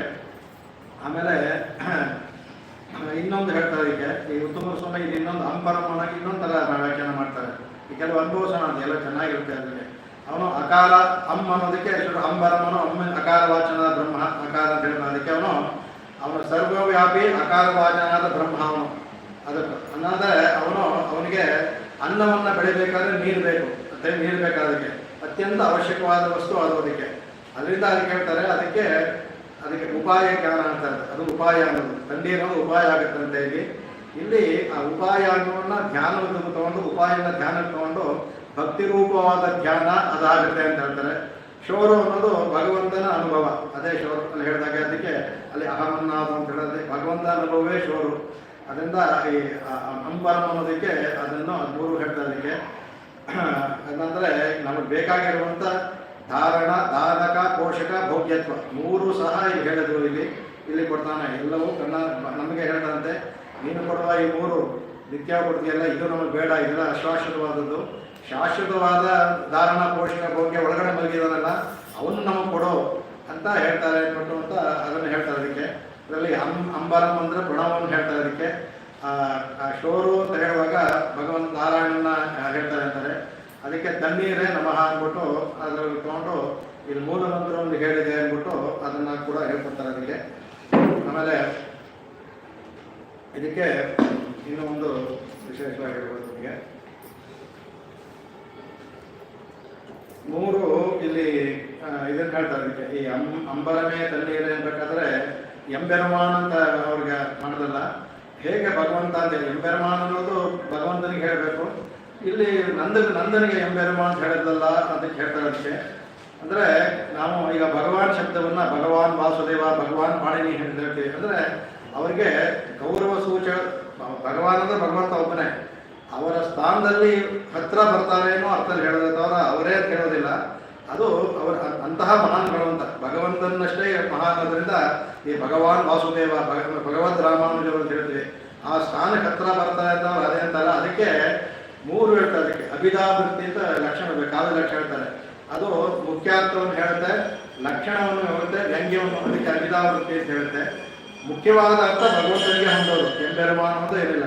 ಮುಖ್ಯವಾದ ಅರ್ಥ ಭಗವಂತನಿಗೆ ಅದು. ಈ ಲಕ್ಷಣ ವೃತ್ತಿ ಇದೆ. ಲಕ್ಷಣದಂದ್ರೆ ಭಗವಂತನ ಲಕ್ಷಣವು ಕೆಲವು ಇರ್ತಲ್ಲ ಅದು. ಹಾಗಾಗಿ ಇವನು ಎಲ್ಲರಿಗೂ ಮಾತಾಪಿತರವಾಗಿದ್ದ, ಇಬ್ಬರು ನಂದ ಯಶೋಧ ಇಬ್ಬರು ಸಹ ಎಲ್ಲರಿಗೂ ಕೊಡ್ತಾ ಇದ್ರು. ಹೇಗೆ ಭಗವಂತ ನಮ್ಮನ್ನು ಕಾಪಾಡ್ತಾನೋ ಅದನ್ನು ಕಾಪಾಡ್ತಾ ಇದ್ರು. ಹಾಗಾಗಿ ಅವನ್ನ ಈ ಇದರಿಂದ ಹೇಳ್ತಾರೆ ಅಂದ್ಬಿಟ್ಟು ಅಂತ ಕೆಲವು ಸಮಯ ಹೇಳ್ತಾರೆ. ಗಂಗಾಯಾಮ್ ಘೋಷಃ ಅಂತಂದ್ರೆ ಗಂಗೆಯಲ್ಲಿ ಗ್ರಾಮ ಅಂತಂದ್ರೆ ಅರ್ಥ ಗಂಗೆಯ ನೀರಲ್ಲಿ ಇರುವಂತಲ್ಲ, ಗಂಗೆಯ ತೀರದಲ್ಲಿರುವ ಅಂತ ತಗೋಬೇಕು ಅರ್ಥದಲ್ಲಿ. ಅರ್ಥವನ್ನು ಯಾವ ಥರ ಗಂಗಾಯಾಮ್ ಘೋಷ ಅಂದರೆ ಗಂಗೆಯಲ್ಲಿ ನೀರಿನಲ್ಲಿ ಇರೋಕ್ಕೆ ಸಾಧ್ಯವಿಲ್ಲ, ಗಂಗೆಯ ತೀರದಲ್ಲಿರುವ ಹೇಳ್ಬೇಕಾದ್ರೆ ಗಂಗಾಯಾಮ್ ಘೋಷ ಅಂತ ಹೇಳ್ತಾರೆ. ಹಾಗೆ ಅದಕ್ಕೆ ಹಾಗೆ ಅದನ್ನ ಆ ಥರ ಅರ್ಥ ತಗೋಬೇಕು ಅಂದ್ಬಿಟ್ಟು ಇದು ಮುಖ್ಯವಾದ ಅರ್ಥದಲ್ಲೆಲ್ಲ ಇದರಲ್ಲಿ ಲಕ್ಷಣ ಪ್ರಯೋಗ ಅಂತ ಲಕ್ಷಣಾರ್ಥವಾಗಿ ತಗೋಬೇಕು. ಅವರಿಗೆ ಆ ಗುಣಗಳಿರೋದ್ರಿಂದ ಎಂಬೆರಮಾನ್ ಅಂತ ಹೇಳಿದ್ದು ಅವರಿಗೆ ಆ ಗುಣಗಳಿರೋದ್ರಿಂದ ಭಗವಂತನ ಏನು ಗುಣಗಳು ಎಲ್ಲರಿಗೂ ಕೊಡೋದು, ಮುಖ್ಯವಾಗಿ ಏನು ಹೇಳೋದು ಪ್ರತಿಫಲ ಅಪೇಕ್ಷೆ ಇಲ್ಲದೆ ಕೊಡೋದು ಅದು ಮುಖ್ಯವಾಗೋದು. ಇವು ನಂದಾಗಲಿ ಇಬ್ಬರು ಯಾವ ಪ್ರತಿಫಲ ಅಪೇಕ್ಷೆ ಇಲ್ಲದೆ ಭಗವಂತ ಹೇಗೆ ಯಾವ ಒಂದು ಇದು ನಮಗೆ ಕೊಡ್ತಾನೋ ಇವರು ಹಾಗೆ ಕೊಡ್ತಾ ಇದ್ರು. ಅದರಿಂದ ಲಕ್ಷಣಾರ್ಥಗಳಿಂದ ಅವರಿಗೆ ಭಗವಾನ್ ಅಂತ ಹೇಳೋದು ತಪ್ಪಿಲ್ಲ ಅದಕ್ಕೆ ಅಂತ ಸಮರ್ಥನೆ ವಾಕ್ಯರಾಜರು ಸಮರ್ಥನೆ ಮಾಡ್ತಾರೆ. ಎಂಬರ್ಮಂದು ಯಾರಾದರೂ ಒಂದು ಇದನ್ನು ಹೇಗೆ ಹೇಳ್ತೀರಾ ಭಗವಂತ ಅಂದ್ಬಿಟ್ಟು ಅಂತ ಭಗವಂತ ಹೇಳ್ತಾರೆ. ಕಾವ್ಯಲಕ್ಷಣವನ್ನು ಹೇಳ್ತಾರೆ, ಕಾವ್ಯಲಕ್ಷಣ ಈ ಥರ ಇದೆ ಅಂದ್ಬಿಟ್ಟು ಇದನ್ನು ಹೇಳ್ತಾರೆ. ಅದಕ್ಕೆ ಇವನು ಪಾರ್ವತಿ ಹೇಳಿದ್ದಾರೆ ಕುಮಾರಸ್ವಾಮದಲ್ಲಿ ಇವನು ಹೇಳ್ತಾನೆ. ಅದಕ್ಕೆ ಲೀಲಾಕಮಲ ಪತ್ರಾಣಿ ಗಣಯಾಮಾಸಿ ಪಾರ್ವತಿ ಅನ್ಬೋದು, ಗಣಯಾಮಾಸ ಪಾರ್ವತಿ ಅಂತ ಅಲ್ಲಿರುವ ಇದನ್ನ ತಾವರೆ ಹೂವನ್ನ ಎಣಿಸ್ತಾ ಇದ್ರು ಮೇಲರ್ಥ. ಆ ಥರ ಅರ್ಥ ಅಲ್ಲ, ಈಶ್ವರನ ಆಗಮನಕ್ಕೆ ಕಾಯ್ತಾ ಇದ್ದು ಅಂತ ತಗೋಬೇಕಂತ ಅಲ್ಲ. ಕಾಯ್ತಾ ಇದ್ದು ಅನ್ನೋದಕ್ಕೆ ಗಣಯಾಮಾಸ ಪಾರ್ವತಿ ಅಲ್ಲಿರೋ ತಾವರೆ ಹೂವನ್ನ ಎಣಿಸ್ತಾ ಇದ್ರು ಅಂತ ಅಂದರೆ ಈಶ್ವರನ ಆಗಮಕ್ಕೆ ಕಾಯ್ತಾ ಇದ್ದು ಅಂತ ಅರ್ಥ ತಗೋಬೇಕು. ಅದರಿಂದ ಲಕ್ಷಣ ಪ್ರಯೋಗ ಅಂದ್ಬಿಟ್ಟು ಅದನ್ನು ಕೂಡ ಒಂದು ತೋರಿಸ್ತಾರೆ. ಅದಕ್ಕೆ ಕಾವ್ಯಗಳಲ್ಲಿ ಯಾವ ಥರ ಬರುತ್ತೆ ಅನ್ನೋದಕ್ಕೆ ಅದೆಲ್ಲವನ್ನು ಒಂದು ತೋರಿಸ್ತಾರೆ ಕಡೆಗೆ. ಆಮೇಲೆ ಇವಳನ್ನ ಕುಲಗಳಕ್ಕೆ ಅಂತ ಹೇಳ್ಬೇಕಾದ್ರೆ ಅವಳ ನಂದಾದೀಪ ಇರಬೇಕು ಅಂದ್ಬಿಟ್ಟು ಅಂತ. ಹೇಗೆ ನೀವು ವ್ಯಸನೇಶ ಮನುಷ್ಯಾಣ ವಶಂ ಪ್ರವೃತ್ತಿ ಅಂತ ನಂದನಿಗೆ ಹೇಳಿದ್ರು, ಅದೇ ಗುಣಗಳೆಲ್ಲ ನಾವು ಆ ಯಶೋಧಗೆ ಹೇಳ್ಬೋದು. ಅದೇ ಥರ ಇದ್ದವಳು. ಅದಕ್ಕೆ ಕೊಯೊಂದೇ ಕುಲಗಳಕ್ಕೆ ಅಂತಾರೆ. ಅವಳು ಎಲ್ಲಿರುವಂಥ ಎಲ್ಲರೂ ಸಹ ಎಲ್ಲರೂ ಬಳ್ಳಿ ಥರ ಇತ್ತಂತೆ, ಅವರು ಲತೆ ಥರ ಇತ್ತಂತೆ, ನಡು ಸಣ್ಣ ಇರೋದು. ಅದಕ್ಕೆ ಅವ್ರು ಹೇಳ್ತಾರೆ ಆ ಥರ ಇದ್ದವರು ಅವ್ರಿಗೆ ಅಂತಹವರನ್ನ ಕೊಯೊಂದೆ ಅಂತ ಅವ್ರಿಗೆ ಇವಳು ತಾಯಿ ಥರ ಇದ್ದು ಅಂತ, ಇವಳು ಮಗಳ ಥರ ನೋಡ್ಕೊಳ್ತಾ ಇದ್ದು ಅಂದ್ಬಿಟ್ಟು ಅಂತ. ಕುಲ ಬೆಳಕ್ಕೆ ಅಂತ ಅಂದರೆ ಆಧಾರ ಅಂತ ಕೊಯೊಂದೆ ಅಂದರೆ ಅವರಿಗೆ ಹೇಗೆ ಮಗುಗೆ ತಾಯಿ ಆಧಾರವು ಆ ಥರ ಎಲ್ಲರೂ ಆಧಾರವಾಗಿದ್ಲು. ಅವಳು ನಂದಾದೀಪವಾಗಿದ್ಲು ಅವಳು. ಆ ಥರ ಎಲ್ಲರಿಗೂ ಸಹ ಅವಳು ಒಂದು ಮನೆಯ ನಂದಾದೀಪ ಇದ್ದರೆ ಹೇಗೋ ಎಲ್ಲರೂ ಸಹ ಆ ಥರ ಅವಳು ತನ್ನ ಅವರಲ್ಲಿ ಆಗುವ ಎಲ್ಲವನ್ನು ತಾವು ತಿಳ್ಕೊಳ್ತಾ ಇದ್ಲು ಅಂತ ಹೇಳ್ತಾರೆ. ಇಲ್ಲಿ ಆ ಯಶೋಧ ನಾವು ಯಶೋಧನೇ ತಿರುಮಂತ್ರ ಅಂತ ಹೇಳ್ತೀವಿ. ಅದಕ್ಕೆ ಯಶಂ ದದಾತೀತಿ ಯಶೋಧ ಅಂತ. ಭಗವಂತನಿಗೂ ಅಷ್ಟೇ ಯಶಃ ದದಾಯಿತಿ ಯಶೋಧ ಅವನು. ಅದು ದೀರ್ಘ ಇಲ್ಲ, ದೀರ್ಘ ಮಾಡಿದ್ರೆ ಶ್ರೀಲಿಂಗ ಇವಳು ಅಷ್ಟೇ. ದದಾತಿ ಯಶೋಧ, ಇವಳು ಎಲ್ಲರಿಗೂ ಯಶಸ್ಸನ್ನು ಕೊಡುವವಳು ಅಂತ. ಅದಕ್ಕೇನೆ ಅವಳಿಗೆ ಅಯ್ಯಂದೇವ ಅಂತ ಹೇಳಿದ್ರೆ ಅರಿವುರ ಚೆಲ್ಲಾಗಿದ್ದು ಇಲ್ಲದಿದೆಯಲ್ಲ, ಇದನ್ನ ತಿಳ್ಕೊಳ್ದೇ ಇದೆಯಲ್ಲ ಪರತ್ವವನ್ನು ತಿಳ್ಕೊಳ್ಳಾಗುವಂತ ಆಂಡಾಳು ಬಹಳ ನಯವಾಗಿ ಸೂಕ್ಷ್ಮವಾಗಿ ಅವಳಿಗೆ ತಿಳಿಸ್ಕೊಟ್ರು ಅವಳಿಗೆ ಅಂದ್ಬಿಟ್ಟು ಆ ವ್ಯಾಖ್ಯಾನಗಳ ತುಂಬ ಜನ ಅಂತ ಹೇಳ್ತಾರೆ. ಇದಕ್ಕೆ ಇದು ಎಲ್ಲವೂ ಸಹ ಅದು ಅಂಬರ ಮೂಢವೃತ್ತೆಲ್ಲ ಹಿಂದೆ ಹೇಳಿದ್ದೀನಿ, ಅದನ್ನು ಮತ್ತೆ ಹೇಳೋದು ಬೇಡ. ಭಗವಂತನ ತ್ರಿವಿಕ್ರಮ ಅವತಾರ ಹಿಂದೆನೆ ಅನುಭವಿಸಿದ್ವಿ. ಅದೇ ಥರ ಅವನ ಮಾಡಿ ಕಡೆಗೆ 3ನೇ ಕಾಲವನ್ನು ಭಗವಂತ ಅವನ ತನ್ನ ಭಕ್ತನಾದಂಥ ಅವನಿಗೆ ಮೂರ್ಧಾನಂ ಮಾಮಕಂ ದೇವ ತಾವಕಂ ಮಂಡ ಇಷ್ಯತೆ ಅಂತ ಹೇಳಿದ ಅವನ ತಲೆ ಮೇಲಿಟ್ಟ ಅಂದ್ಬಿಟ್ಟು ಅದನ್ನೇ ಅವರ ಕದಾಪುನ ಶಂಕರಾಚಾರ್ಯ ಹೇಳ್ತಾರೆ ಕೇಳಿ, ಯಾವಾಗ ನೋಡೋದು ನೀನು ನಿನ್ನ ಶಂಖಚಕ್ರಗಳ ಪಾದಗಳನ್ನು ಆ ಸಮಯದಲ್ಲಿ ಇಲ್ಲದೆ ಹೋದೆ ಅಂತ ಆಳವಂದಾರ ತಮ್ಮ ಇದರಲ್ಲಿ ಹೇಳ್ಕೊಳ್ತಾರೆ. ಅದಕ್ಕೆ ಕೋಮಾನ್ ಅಂತ ಉಂಬರ್ ಕೋಮಾನೆ ಅಂತ ಹೇಳಿದ್ರೆ, ಉಂಬರ್ ಕೋಮಾನ್ ಅಂದ್ರೆ ಅವನು ಆಕಾಶದಲ್ಲಿ ಅವನಿರುವಂತಹ ಅಂದರೆ ನಾಯಕ ಅಂದ್ಬಿಟ್ಟು ಅಂತ ಅವನು ಅಂತ ಅವನ್ನ ಉಳ್ಳವನು ಇವನು ಕೋಮಾನ್. ಕೋ ಅಂದ್ರೆ ನಾಯಕ, ಯಾವಾಗಲೂ ಧನ ಉಳ್ಳವನು ಧನವಾನ್. ಅದಕ್ಕೆ ಆ ಉಂಬರ್ ಕೋಮಾನನ್ನು ಉಳ್ಳವನು ಇವನು ಯಾರೋ ಅವನನ್ನ ತನ್ನ ಉಳ್ಳವನು ಬಲರಾಮ. ಅದಕ್ಕೆ ಅವನ ಕೋಮಾನೆಯಿಂದ ಅವನಿಗೆ ಸಂಬೋಧನೆ ಮಾಡಿದ್ದು ಅಂದ್ಬಿಟ್ಟಾಗ ಅವನು ಮಾಡಿದ್ರು ಅಂದ್ಬಿಟ್ಟು ಅಂತ. ಇಲ್ಲಿ ಕೃಷ್ಣನಿಗೆ ಏನು ಯಾವ ಥರ ಇತ್ತೋ ಅವನಿಗೂ ಅದೇ ಥರ ಅಂದ್ಬಿಟ್ಟು ಅಂತ. ಅವನು ಬಲಭದ್ರನ ಅವತಾರವೇ ಅಣ್ಣನ ಹುಟ್ಟಿದ್ರು ಸಹ ಕೃಷ್ಣನ ಕಾಪಾಡೋದಕ್ಕೆ ಅವನಿದ್ದ ಅಂದ್ಬಿಟ್ಟು ಅಂತ. ಅದಕ್ಕೆ ಇದನ್ನ ಯಾದವಾಭ್ಯದಲ್ಲೇ ತುಂಬ ಚೆನ್ನಾಗಿ ಅನುಭವಿಸಿದ್ದಾರೆ. ಅದಕ್ಕೆ ಅದರಲ್ಲಿ ಇದರಲ್ಲೂ ಬರುತ್ತೆ. ಒಂದ್ಸಲ ಅವನು ಕಾಳಿಯಾಗಿ ಹೋದಾಗ ಕೃಷ್ಣ ಬಲರಾಮನ್ ಬಿಟ್ಟು ಹೋಗಿರ್ತಾನೆ. ಆ ಎಲ್ಲ ಅವನು ಕಾಳಿ ಅಂತ ಮಾಡ್ತಿರೋದು ಬಂದು ಬಲರಾಮ ಹೇಳ್ತಾರೆ, ಬಲರಾಮ ನೋಡ ಅವನ ಕಿಸ್ಕಾಕೊಂಡ್ಬಿಟ್ಟಿದ ಅಂತ. ಓಡೋ ಬಂದಂತೆ ಅದಕ್ಕೆ ಅವನಿಗೆ ಬಂದಂತೆ ಪರಾಶರ ಭಟ್ರು ಹೇಳಿದ ಅದಕ್ಕೆ ಯತಿಶ್ಲೇಷಣಮೋಪಿ ಕಾಳಿಯ ಭುವೆ ಕೋಲಾಹಲ ಭವತೆ ಅಂತ. ಇವನು ಇಲ್ಲದೇ ಇದ್ದಾಗ ಕೋಲಾಹಲವೇ ಆಗಬೇಕು ಅಂತ. ಇವನು ಬಂದರೆ ಅವನಿಗೆ ಸನ್ನೆ ಮಾಡಿ ಈ ಥರ ಮಾಡೋದು ಕೊಟ್ಟ ಅವನು ಗಮನಿಸ್ತಾ. ಭಗವಂತನಿಗೆ ಇವನು ಇಲ್ಲದೇ ಮಾಡೋಕ್ಕಾಗೋದಿಲ್ಲ ಅಂತಲ್ಲ, ಇವನು ನಮ್ಮ ಅಣ್ಣ ಹೇಗೆ ಕಾಪಾಡ್ತೀನಿ ನನ್ನ ತಮ್ಮನ್ನ ಅಂದ್ಬಿಟ್ಟು ಅಲ್ಲೂ ಸಹ ಲಕ್ಷ್ಮಣ ಹೇಗೆ 14 ವರ್ಷ ಕಾಯ್ದು ಇದು ಮಾಡ್ತಾನೋ ಆ ಥರ. ಅದಕ್ಕೆ ಹೇಳ್ತಾರೆ ಆ ಶಂಪನ್ ಕೈರಡಿ ಚೆಲ್ವಾ ಬಲದೇವ ಅನ್ಬೇಕಾದ್ರೆ ಆ ಶಂಪನ್ ಕೈರಡಿ ಅದಕ್ಕೆ 2 ಅರ್ಥ ಮಾಡ್ತಾರೆ. ಕೆಂಪಾಗಿದ್ದ ಪಾದವಂತದ್ದು, ಕೈಯಲಡಿ ಅದಕ್ಕೆ ಇನ್ನೊಂದು ಅರ್ಥ ಮಾಡ್ತಾರೆ. ಕೈಯಲ್ ಅಂದ್ರೆ ಕಾಲಡಿ ಪಾದುಕೆ ಅಂತ ಅರ್ಥ ಮಾಡಿ ವೇದಾಂತ ಶ್ರೀಗಳು ಅದನ್ನು ಪಾದುಕೆ ಅಂತ ಹೇಳ್ತೀವಿ ಅಂದ್ಬಿಟ್ಟು. ಇನ್ನೊಂದು ಯಾಕೆ ಅಂದರೆ ಅವನಿಗೆ ಶ್ರೇಷ್ಠವಾದ ಕಾಲು ಅಂತ ಹೇಳಿದ್ರು ಅಂದರೆ ಈ ಕೃಷ್ಣ ಅವತಾರದ ಮುಂಚೆ 6 ಗರ್ಭಗಳು ನಷ್ಟವಾಯಿತು ಅವಳಿಗೆ, ದೇವತೆಗೆ ಅಪವಿತ್ರವಾಗಿತ್ತು ಅವಳಿಗೆ. ಇವನು 7ನೇದಾಗಿ ಇವನಲ್ಲಿ ಹುಟ್ಟಿ ತಾಯಿಯ ಗರ್ಭವನ್ನು ಪುನೀತ ಮಾಡಿದಂತೆ. ಅದಕ್ಕೆ ಹಾಗಾಗಿ ಅವರ ಶಂಪನ್ ತಾಯಿಯ ಗರ್ಭವನ್ನು ಶುದ್ಧಿ ಮಾಡ್ದ. ಅದರಿಂದ ಕೃಷ್ಣ ಬದುಕಿದ ಅಂತ. ಕೃಷ್ಣನು ಬದುಕ್ತಿರ್ಲಿಲ್ಲ, ಬಲರಾಮ ಒಂದು ತಾಯಿಯ ಗರ್ಭವನ್ನು ಶುದ್ಧಿ ಮಾಡ್ದ. ಹಾಗಾಗಿ ಇವನು ಶುದ್ಧವಾದ್ರಿಂದ ಅವನಿಗೆ ಅಶುದ್ಧಿ ಆಗಿರಲಿಲ್ಲ, ಅದು ಕೃಷ್ಣನಿಗೆ ಏನಾಗಲಿಲ್ಲ ಅಂದ್ಬಿಟ್ಟು ಇದೆಲ್ಲ ಕ್ಷೀರಂ ಶರ್ಕರೆ ಹೇಳ್ತಾರೆ. ಯಾವ್ಯಾವ ಭೂತ ಪ್ರಭೂತೆ ಗುಣಗಿ ಅಂತ. ನೀ ಹಾಲು ಸಕ್ಕರೆ ಇದ್ದಂಗೆ ಕೃಷ್ಣ ಅಂತ 2 ಒಟ್ಟಿಗೆ ಹೇಳ್ಬಿಟ್ರು ದೇಶಿಕರು ದಶಾವಧದಲ್ಲಿ. ಸಕ್ಕರೆ ಮತ್ತು ಹಾಲು ಇದ್ದಂಗೆ ಇಬ್ಬರು ಅಂದ್ಬಿಟ್ರು ಅಂತ. ಅದಕ್ಕೆ ಹಾಗಾಗಿ ಅವರು ಎಲ್ಲನೂ ಅವನು ಕಾಡ್ತಾ ಇದ್ದ. ಯಾಕೆಂದ್ರೆ ಶೇಷ ಅಂದ್ರೆ ಕೈಂಕರ್ಯ ಲಕ್ಷ್ಮಿ ಅವನು. ಇಲ್ಲಿದ್ದರೂ ಸಹ ರಾತ್ರಿ ಹೊತ್ತು ಬೆಳಗ್ಗೆ ಹೊತ್ತು ಮಾತ್ರ ಅಣ್ಣ, ರಾತ್ರಿ ಹೊತ್ತು ಅವನಿಗೆ ಹಾಸಿಗೆ ಆಗೇ ಇರ್ತಾ ಇದ್ದಂತೆ. ಹಾಗಾಗಿ ಅವಳು ಮೊದಲು ಬರುವಾಗ ನೋಡುವಾಗ ಅದಕ್ಕೆ ಮೊದಲು ಕೃಷ್ಣನಿಗೆ ಎಬ್ಬಿಸ್ತಾಳೆ. ಆ ಕ್ರಮ ನೋಡಿದ್ರು ಬಂದರೆ ಬಲರಾಮನ ಎಬ್ಬಿಸಿ ಸೀನಿಯಾರಿಟಿ ಬಂದ ಅಂದ್ರೆ ಆಮೇಲೆ ಕೃಷ್ಣ ಎಬ್ಬಿಸ್ಬೇಕಾಯ್ತು. ಆದರೆ ಕೃಷ್ಣನ ಎಬ್ಬಿಸಿ ಬಲರಾಮ ಎಬ್ಬಿಸ್ತಾರೆ. ಯಾಕೆಂದ್ರೆ ಬಲರಾಮನ ಎಬ್ಬಿಸಿ ಎದ್ದು ಬಿಟ್ರೆ ಕೃಷ್ಣ ನಿದ್ದೆಯಲ್ಲಿ ಕೆಳಗಡೆ ಬಿಟ್ಬಿಟ್ಟ ಅಂದ್ರೆ ಅದಕ್ಕೆ ಮೊದಲು ಕೃಷ್ಣನ ಎಬ್ಬಿಸ್ಬಿಟ್ಟು ಅದಕ್ಕೆ ಆದೋಳು ಸಂದೇಹ ಅವಳಿಗೆ ಉಂಬಿಯುಂ ನೀಯುಂ ಅಂತ ಹೇಳ್ತಾರೆ. ಅಂದ್ರೆ ಒಂದು ವೇಳೆ ನೀನು ಹೇಳಕ್ ಮುಂಚೆ ನೀನು ನಮ್ಮನ್ನು ಎಬ್ಸು ಅಂತ ಹಾಗೆ ಹೇಳ್ಕೊಡ್ಬೇಡ.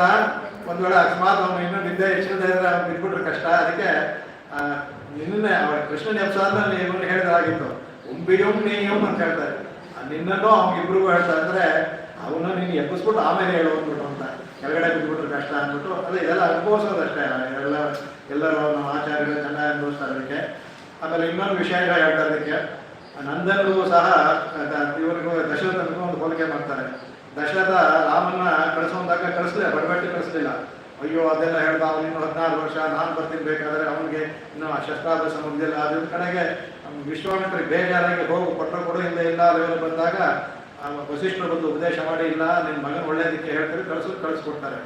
ಕಂಸ ಕೃಷ್ಣ ಹತ್ರ ಕರೆದ ತಕ್ಷಣ ಕಳಿಸ್ಕೊಟ್ಟ ಅಂದ್ಬಿಟ್ಟು ಅಂತ. ಅಂದರೆ ಹಿಂದೆ ಮುಂದೆ ನೋಡಲೇ ಇಲ್ಲ, ಈ ಥರ ಯೋಚನೆ ಹೋದ್ರೆ ಏನು ಮಾಡ್ತಾರೆ ಯೋಚನೆ ಮಾಡಲಿಲ್ಲ. ತಕ್ಷಣ ಕಳಿಸ್ಬಿಟ್ಟ ಅದಕ್ಕೆ ಅಂದ್ಬಿಟ್ಟು ಅದನ್ನು ಹೇಳ್ತಾರೆ ಅದಕ್ಕೆ.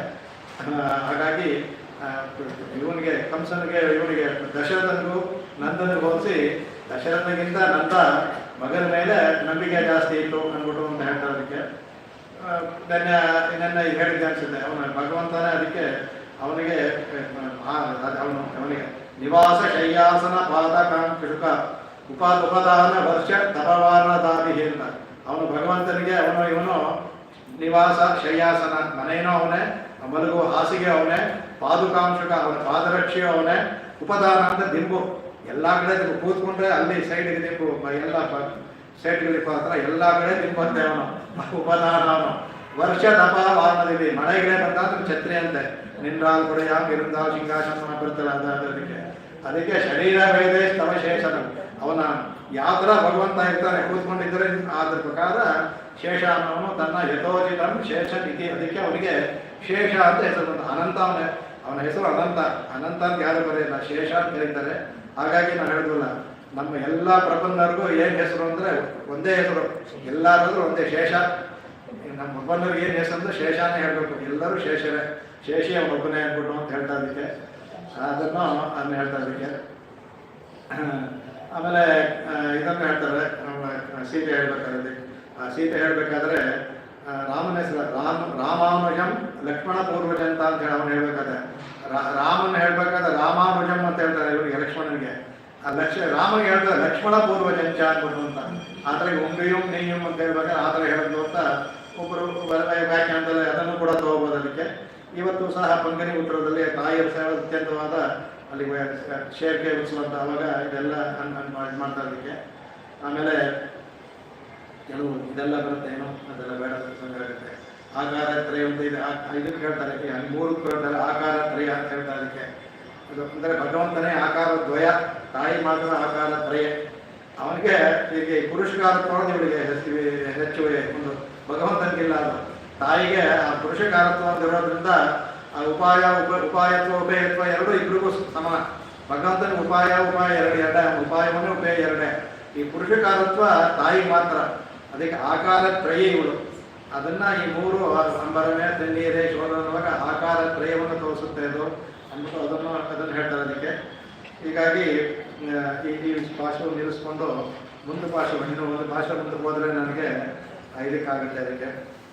ಆಮೇಲೆ ಇದರಲ್ಲಿ ಹೇಳಿದ್ನಲ್ಲ ನಿಮಗೆ, ಇದರಲ್ಲಿ ಹೇಳಿದೆ ಪ್ರಣವೋಪಾಸನೆ ಹೇಳಿರುವಂಥ ಅದರಲ್ಲಿ ತೇಜೋಬರ್ಣಂ ಅಂತ ಹೇಳುವಾಗ ಒಂದು ಅಂಗ ಯಾವುದೋ ಸದ್ವಿದ್ಯೆ ಒಂದು ಅಂಗ, ಅದನ್ನು ಇದರಲ್ಲಿ ಹೇಳಿದ್ದಾಳೆ ಅಂತ ನಾವು ತಗೋಬೋದು ಅದಕ್ಕೆ. ಅದನ್ನು ಹೇಳ್ತಾರೆ. ಆಮೇಲೆ ಮುಂದಿನ ಇದಕ್ಕೆ ಹೋಗೋಣ. ಅದಕ್ಕೆ ಒಂದು ಮದಗಳಿಗೆ ಇನ್ನು ಈಗ ಅಕಾರ ಆಯಿತು, ಪ್ರಣವದಲ್ಲಿ ನೆಕ್ಸ್ಟ್ ಉಕಾರ, ಅಕಾರ ಆದ್ಮೇಲೆ ನೆಕ್ಸ್ಟ್ ಉಕಾರ, ಎರಡು ಉಕಾರ ಬರುತ್ತೆ. ಯಾಕೆ ಎರಡು ಉಕಾರ ಬರುತ್ತೆ ಅನ್ನೋದು ಹೇಳ್ತೇನೆ. ಒಂದು ಉಕಾರ ಎಡದಲ್ಲಿ, ಒಂದು ಮದ ಎಡಕ್ಕಿಂತ ಕುತ್ತು ಎಡಕ್ಕೆ ಆಮೇಲೆ 30 ಬರುತ್ತೆ, ಎರಡು ಉಕಾರ ಬರುತ್ತೆ. ಆ ಭಾಷಾ ಯಾಕೆ ಎರಡು ಉಕಾರವನ್ನು ಹೇಳಿದ್ದು ಇಲ್ಲಿ ಅಂಡಾಳು ಒಂದೇ ಹೇಳಿದ್ರೆ ಸಾಗುತ್ತಲ್ಲ. ಅಕಾರ ಉಕಾರ ಮಕಾರ ಹೇಳು ಆ ಊ ಮಾ ಅಂತ ಹೇಳಿದ್ದು ಅಂದರೆ ವಿಶೇಷವಾಗಿ ಆಂಡಾಳ ಅನುಭವಿಸಿದ ಅದಕ್ಕೆ. ಒಂದು ಮದ ಹಳಿತ ನೋಡಾದ ತೋಳ್ವಲಿಯನ್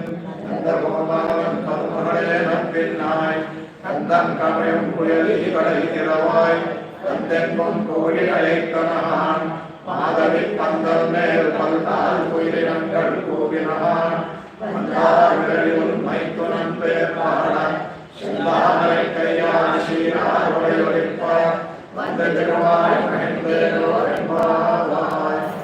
ಇದು ನಮ್ಮ ಗಿಟ್ಟಾದ್ವೈತಕ್ಕೆ ತುಂಬ ಅತ್ಯಂತ ಆಗುವಂಥ ಭಾಷಣ. ಇದು ಭಾಷ್ಯಕಾರರಿಗೆ ತುಂಬ ಮನಸ್ಸಿಗೆ ಆಪ್ಯಾಯಮಾನ ತಂದಂತಹ ಭಾಷಣ ಇದು ಈ ಉತ್ತಮದ ಅಂತ. ಇದರಲ್ಲಿ ತಾಯಿಯ ಪುರುಷಕಾರತ್ವ ಬರುತ್ತೆ, ಅದರಿಂದ ವಿಶೇಷ. ಯಾಕಂದರೆ ಪುರುಷಕಾರತ್ವವನ್ನು ಹೇಳೋದು ನಮ್ಮ ಸಿದ್ಧಾಂತದಲ್ಲಿ ಮಾತ್ರ, ಆ ಪುರುಷಕಾರತ್ವವನ್ನು ಇಟ್ಕೊಂಡು ಹೋಗಬೇಕು ಅಂತ ಹೇಳೋದು ಅದರಿಂದ ವಿಶೇಷ.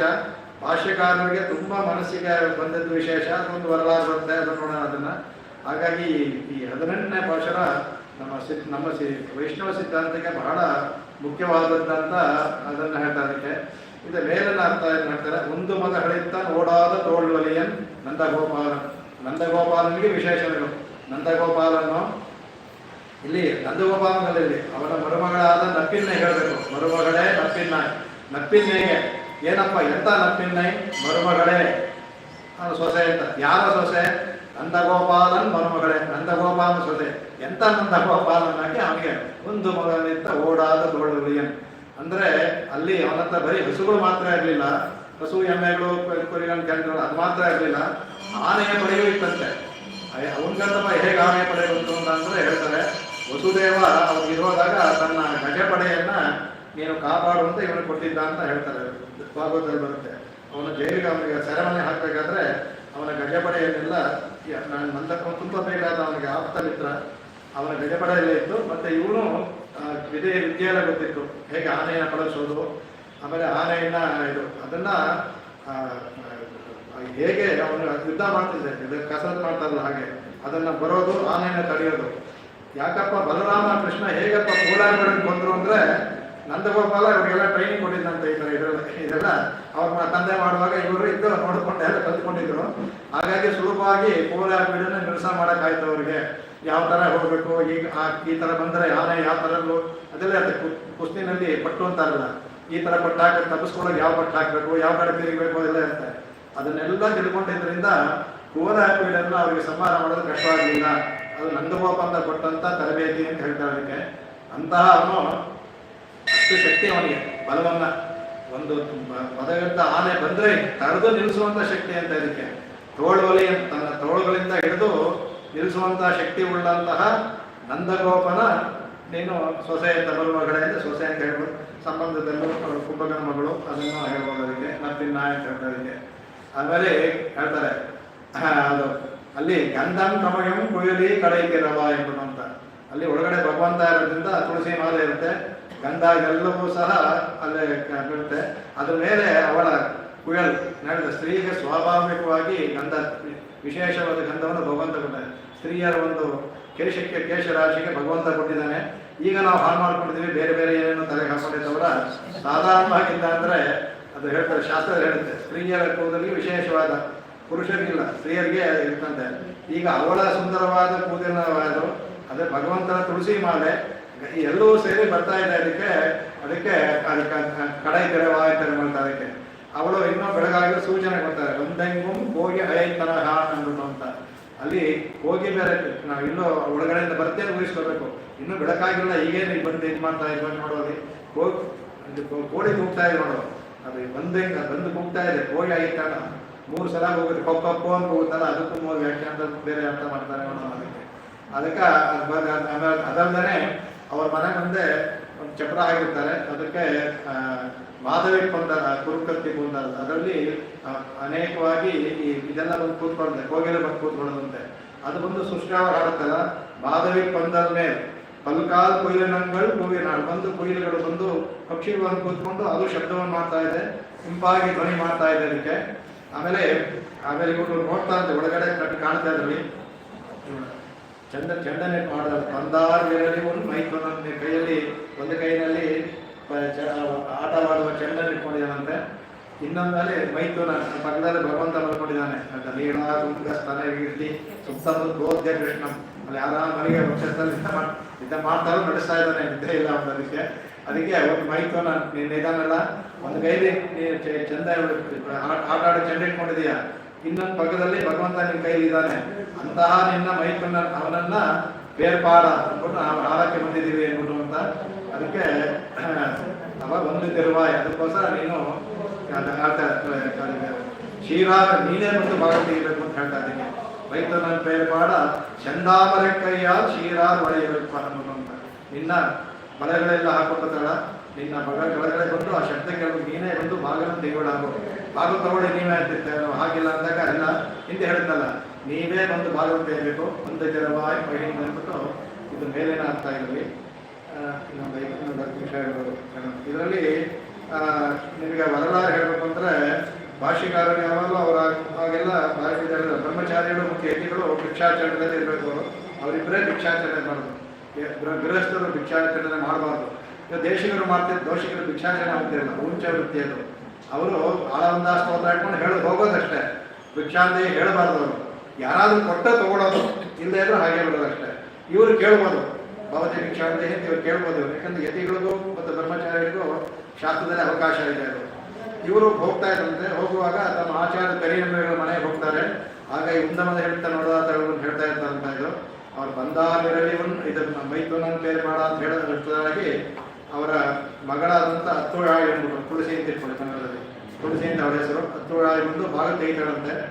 ಅವಳು ಭಾಗ ತೆಗೆಯುವಾಗ ಈಗ ನೋಡ್ತಾರಂತೆ ಇವರಿಗೆ ಅವಳು ಪ್ರಾಯಶಃ ಅವಳು ಕೈಯಲ್ಲಿ ಒಂದು ಆಟದ ಚೆಂಡು ಇಟ್ಕೊಂಡಿದ್ವ ಏನೋ ಗೊತ್ತಿಲ್ಲ. ಅವಳು ನೋಡಿದ ತಕ್ಷಣ ಇವರಿಗೆ ಸಾಕ್ಷಾತ್ ಆಂಡಾಳ್ತರ ಕಾಡಿ ಮೂರ್ಛಾಗಿ ಬಿದ್ದುಬಿಡ್ತಾರಂತೆ. ಅವಳು ಅಕ್ಕಿ ತಂದೆ ತಲೆ ಕೊಡೋದಕ್ಕೆ ಈಗ ಬಿದ್ದುಬಿಡ್ತಾರೆ. ಓಡೋಗಿ ತಂದೆ ಹೇಳ್ತಾರಂತೆ ಅದಕ್ಕೆ ಕಪಾಪ ಬಂದರೆ ಅವರು ಆಚಾರ್ಯರು ಕೆಳಗಡೆ ಬಿದ್ದುಬಿಟ್ರು ಅಂದ್ಬಿಟ್ಟು ಅಂತ. ಅಲ್ಲಿ ಕಿರುಕುರು ಹೇಳ್ಬಿಡಲ್ಲ ಅಂತ ಜೊತೆಲಿ ಇರ್ತಾರೆ, ಶೈತ್ಯ ಉಪಚಾರ ಮಾಡ್ತಾ ಇರ್ತಾರೆ. ಆಗ ಅವರು ತಕ್ಷಣ ಅವರು ಬರ್ತಾರಂತೆ. ಬಂದ್ಬಿಟ್ಟು ಅವರನ್ನ ಇದು ಮಾಡ್ತಾರಂತೆ. ಈಗ ಏನು ಅಂದ್ಬಿಟ್ಟು ಆಗ ಅವ್ರು ಹೇಳ್ತಾರಂತೆ ಅದಕ್ಕೆ ಈಗ ಇಪ್ಪೋದು ಅನುಸಂಧಾನ ಒಂದು ಹೇಳಿತ್ತನ್ನೋ ಅಂದ್ಬಿಟ್ಟು ಅಂತ.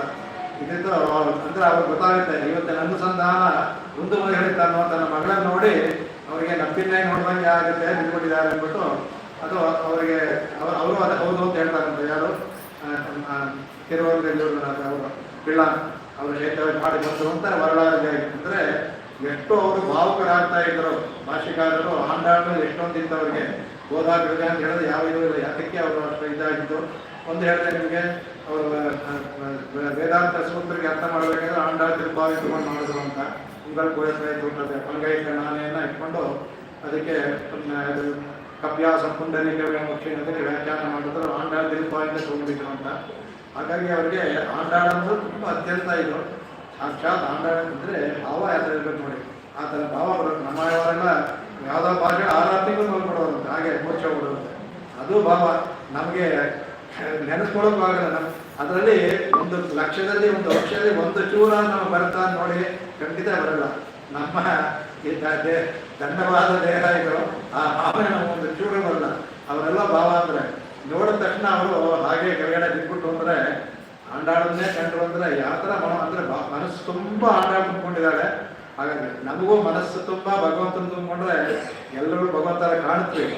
ಆದರೆ ತುಂಬ್ಕೊಳ್ಳೋಕ್ಕೆ ಆಗಲ್ಲ ನಮಗೆ. ಒಂದು ಅಷ್ಟೇಡಪ್ಪ ಒಂದು ಚೂರಾದ್ರೂ ಇಟ್ಕೋ ಮನಸ್ಸಲ್ಲಿ ಧ್ಯಾನವನ್ನು ಮಾಡು. ಗೋವಿಂದ ನಾರಾಯಣ ಕೇಳು ಸಾಕು ಅಂತ ಭಗವಂತನೇ ಬಿಟ್ಬಿಟ್ಟಾಗುತ್ತೋ ನಮ್ಮ ಕೈಲಿ ಒಂದು ತಿದ್ದಕ್ಕಾಗಲ್ಲ ಅಂತ. ಒಂದು ಮನಸ್ಸಿನಾದ್ರೂ ಬಾಯಿನಾಲ್ ಪಾಡಿ ಮನಸ್ಸಿಂದ ಒಂದು ಆಸನಾದರೂ ಬಾಯಿ ಹೇಳಿ ಮನಸ್ಸನ್ನು ನೆನೆಸ್ಕೋ ಸಾಕು, ಅಷ್ಟೇ ಸಾಕು ಅಂತ ಭಗವಂತ ಮೋಕ್ಷ ಕೊಟ್ಬಿಡ್ತಾನೆ. ಮೋಕ್ಷಕ್ಕೆ ತೊಂದರೆ ಇಲ್ಲ. ಆದರೆ ಭಾವನೆ ನಮಗೆ ಬರೋದಿಲ್ಲ. ಅದನ್ನು ಹೇಳ್ತಾರೆ. ಅದಕ್ಕೆ ಇದನ್ನ ಹೇಳ್ತಾರೆ ಅಂದರೆ ಆಚಾರ್ಯರಿಗೆ ಆಂಡಾಳು ಸಾಕ್ಷಾತ್ತಾಗಿ ದರ್ಶನವಂತ ಕೊಟ್ಟಂಥ ಭಾಷಣ. ಹಾಗಾಗಿ ನಮಗೆ ಬಹಳ ತುಂಬ ಬೇಕಾಗಿದ್ದು ಇದು ಅಂತ ಅದನ್ನು ತುಂಬ ವಿಷಯಗಳು ಕೊಂಡಾಡ್ತಾರೆ. ಅದಕ್ಕೆ ಅಂದರೆ ಅವರು ಭಾಷೆಗಾರರು ಮೊದಲು ಪ್ರಪತ್ತಿಗೆ ಅವರು ಯಾಕೆಂದರೆ ಪುರುಷಗಾರತ್ವ ಇದು ನಮ್ಮೇನೆ ಹೇಳ್ತಾರೆ ಈ ಭಾಷೆಯಲ್ಲಿ. ಭಾಷೆಗಾರರು ಮೊದಲು ಶರಣಾಗತಿ ಗೆದ್ದಿದ್ದರೆ ಮೊದಲು ಶರಣಾಗತಿ ಮಾಡಬೇಕಾದ್ರೆ ತಾಯಿಯಲ್ಲೇ ಶರಣಾಗತಿ ಮಾಡೋದನ್ನ ಹೇಳ್ತಲ್ಲ. ಆ ಶೇರ್ತಿ ಉತ್ಸವ ಅಂತ ಪಂಗುನಿ ಉತ್ತರದಲ್ಲಿ ರಂಗನಾಥನು ತಾಯಿಯನ್ನು ರಂಗನಾಯಕಿಯರು ಸೇರ್ತಾರೆ. ಆ ಸೇರ ದಿನ ಅದಕ್ಕೆ ಪಂಗುನಿ ಉತ್ತರದಲ್ಲಿ ಅವರು ಶರಣಾಗತಿ ಮಾಡೋದವ್ರು ಪಂಗುನಿ ಉತ್ತರದಲ್ಲಿ ಮಾಡ್ತಾರೆ. ಅದಕ್ಕೆ ಅದು ಹೇಳ್ತಾರೆ ಅವರು ಹೇಳೋದು ನಿತ್ಯ ಕೈಂಕರ್ಯ ಪ್ರಾಪ್ತ ಪ್ರೇಕ್ಷೆಯ ಬಾಲಮಾತ್ಮಿಗೆ ಭಗವತ್ ಚರಣಾರವಿಂದ ಶರಣಾಗತಿ ಯಥಾವಸ್ಥಿತ ಅವಿರಿತ ಅಸ್ತುಮೆ ಅಂತ ಹೇಳ್ತಾರೆ. ತಾಯಿ ಅವರಿಗೆ ಅಸ್ತುತೆ ಅಯ್ಯೈವತನ್ನು ಸಂಬದ್ಧತೆ ಆಗಲಿ ಶರಣಾಗತಿ ಮಾಡೋ ಎಲ್ಲವೂ ಒಳ್ಳೇದಾಗುತ್ತೆ ಅಂತ ಕೊಡ್ತಾರೆ. ಹಾಗಾಗಿ ಮೊದಲು ಮಾಡಬೇಕಾದಂದ್ರೆ ಹೇಳ್ತಾರೆ ಅದಕ್ಕೆ ಎಲ್ಲವೂ ಸಹ ತಾಯಿ ಇದ್ದಾಗ ಎಲ್ಲವೂ ಸಹ ಆಯ್ತು. ಅವ್ರು ಹೇಳ್ತಾರೆ ಒಂದು ವೇಳೆ ಅವ್ರು 2 ಸಮಯದಲ್ಲಿರಲಿಲ್ಲ. ಅವರು ತಾಯಿ ವಾಲಿ ವಧೆ ಆಗುವಾಗ ತಾಯಿ ಇರಲಿಲ್ಲ. ಒಂದು ವೇಳೆ ವಾಲಿ ವಧೆ ಸಹ ತಾಯಿ ಇದ್ರೆ ವಾಲಿ ವಧೆನೇ ಆಗ್ತಿರ್ಲಿಲ್ಲ ಅಂತ ಹೇಳ್ತಾರೆ. ಅಲ್ಲಿ ಕೃಷಿಕಾರತ್ವ ಮಾಡಕ್ಕೆ ತಾಯಿ ಇರಲಿಲ್ಲ. ಒಂದು ವೇಳೆ ವಾಲಿ ವಧೆ ಮಾಡುವಾಗ ತಾಯಿ ಇದ್ದಿದ್ರೆ ವಾಲಿ ವಧೆನೇ ಆಗ್ತಿರ್ಲಿಲ್ಲ ಅಂದ್ಬಿಟ್ಟು ನಮ್ಮ ವ್ಯಾಖ್ಯಾನ ಹೇಳ್ತಾರೆ. ವಾಲಿ ವಧೆನೇ ಆಗ್ತಿರ್ಲಿಲ್ಲ, ತಡಬಿಡ ಅವಳು ಏನು ತಪ್ಪು ಮಾಡ್ದ ಅಂದ್ಬಿಟ್ಟು ಅಂತ. ಹಾಗೆ ಇದರಲ್ಲಿ ಅದನ್ನು ತಗೊಂಡು ಹೋಗ್ತಾರೆ. ಅದಕ್ಕೆ ಬಹಳ ಇದರಲ್ಲಿ ಪೂರ್ಣವಾಗಿ ನಿಮಗೆ ಶ್ರೀ ಸೂಕ್ತದ ವರ್ಣನೆಯನ್ನು ಇದು ತೋರಿಸ್ಬೋದಿರಲಿ. ಅದಲ್ಲದೆ ತಾಯಿಗೆ 6 ಗುಣಗಳು. ಆ ಶ್ರೀಂಗ್ ಅನ್ನೋ ಧಾತು ಒಂದು.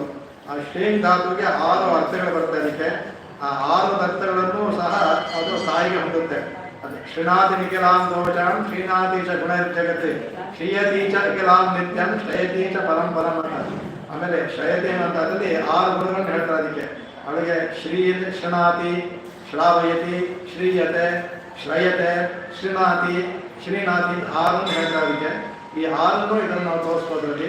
ಅದರಲ್ಲಿ ಮೊದಲು ಶೃಣೋತಿ ಅಂದರೆ ಕೇಳ್ತಾಳಂತೆ, ಭಕ್ತರ ಮೊರೆಯನ್ನ ಅವಳು ಶೃಣೋತಿ, ಕೇಳ್ಬಿಟ್ಟು ಏನು ಮಾಡ್ತಾಳಂತೆ ಅವಳು.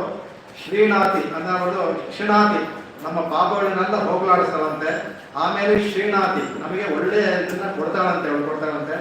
ಅದಲ್ಲದೆ ಏನು ಮಾಡ್ತಾಳಂತೆ ಅವಳು ನಮ್ಮನ್ನ ಶ್ರಯತೆ, ನಾವು ಮೊರೆಯನ್ನು ಕೇಳ್ತಾಳಂತೆ. ಆಮೇಲೆ ಶ್ರಾವಯತಿ, ಭಗವಂತ ನಮ್ಮ ಮೊರೆಯನ್ನು ಕೇಳೋದರ ಮಾತಾಡಂತೆ.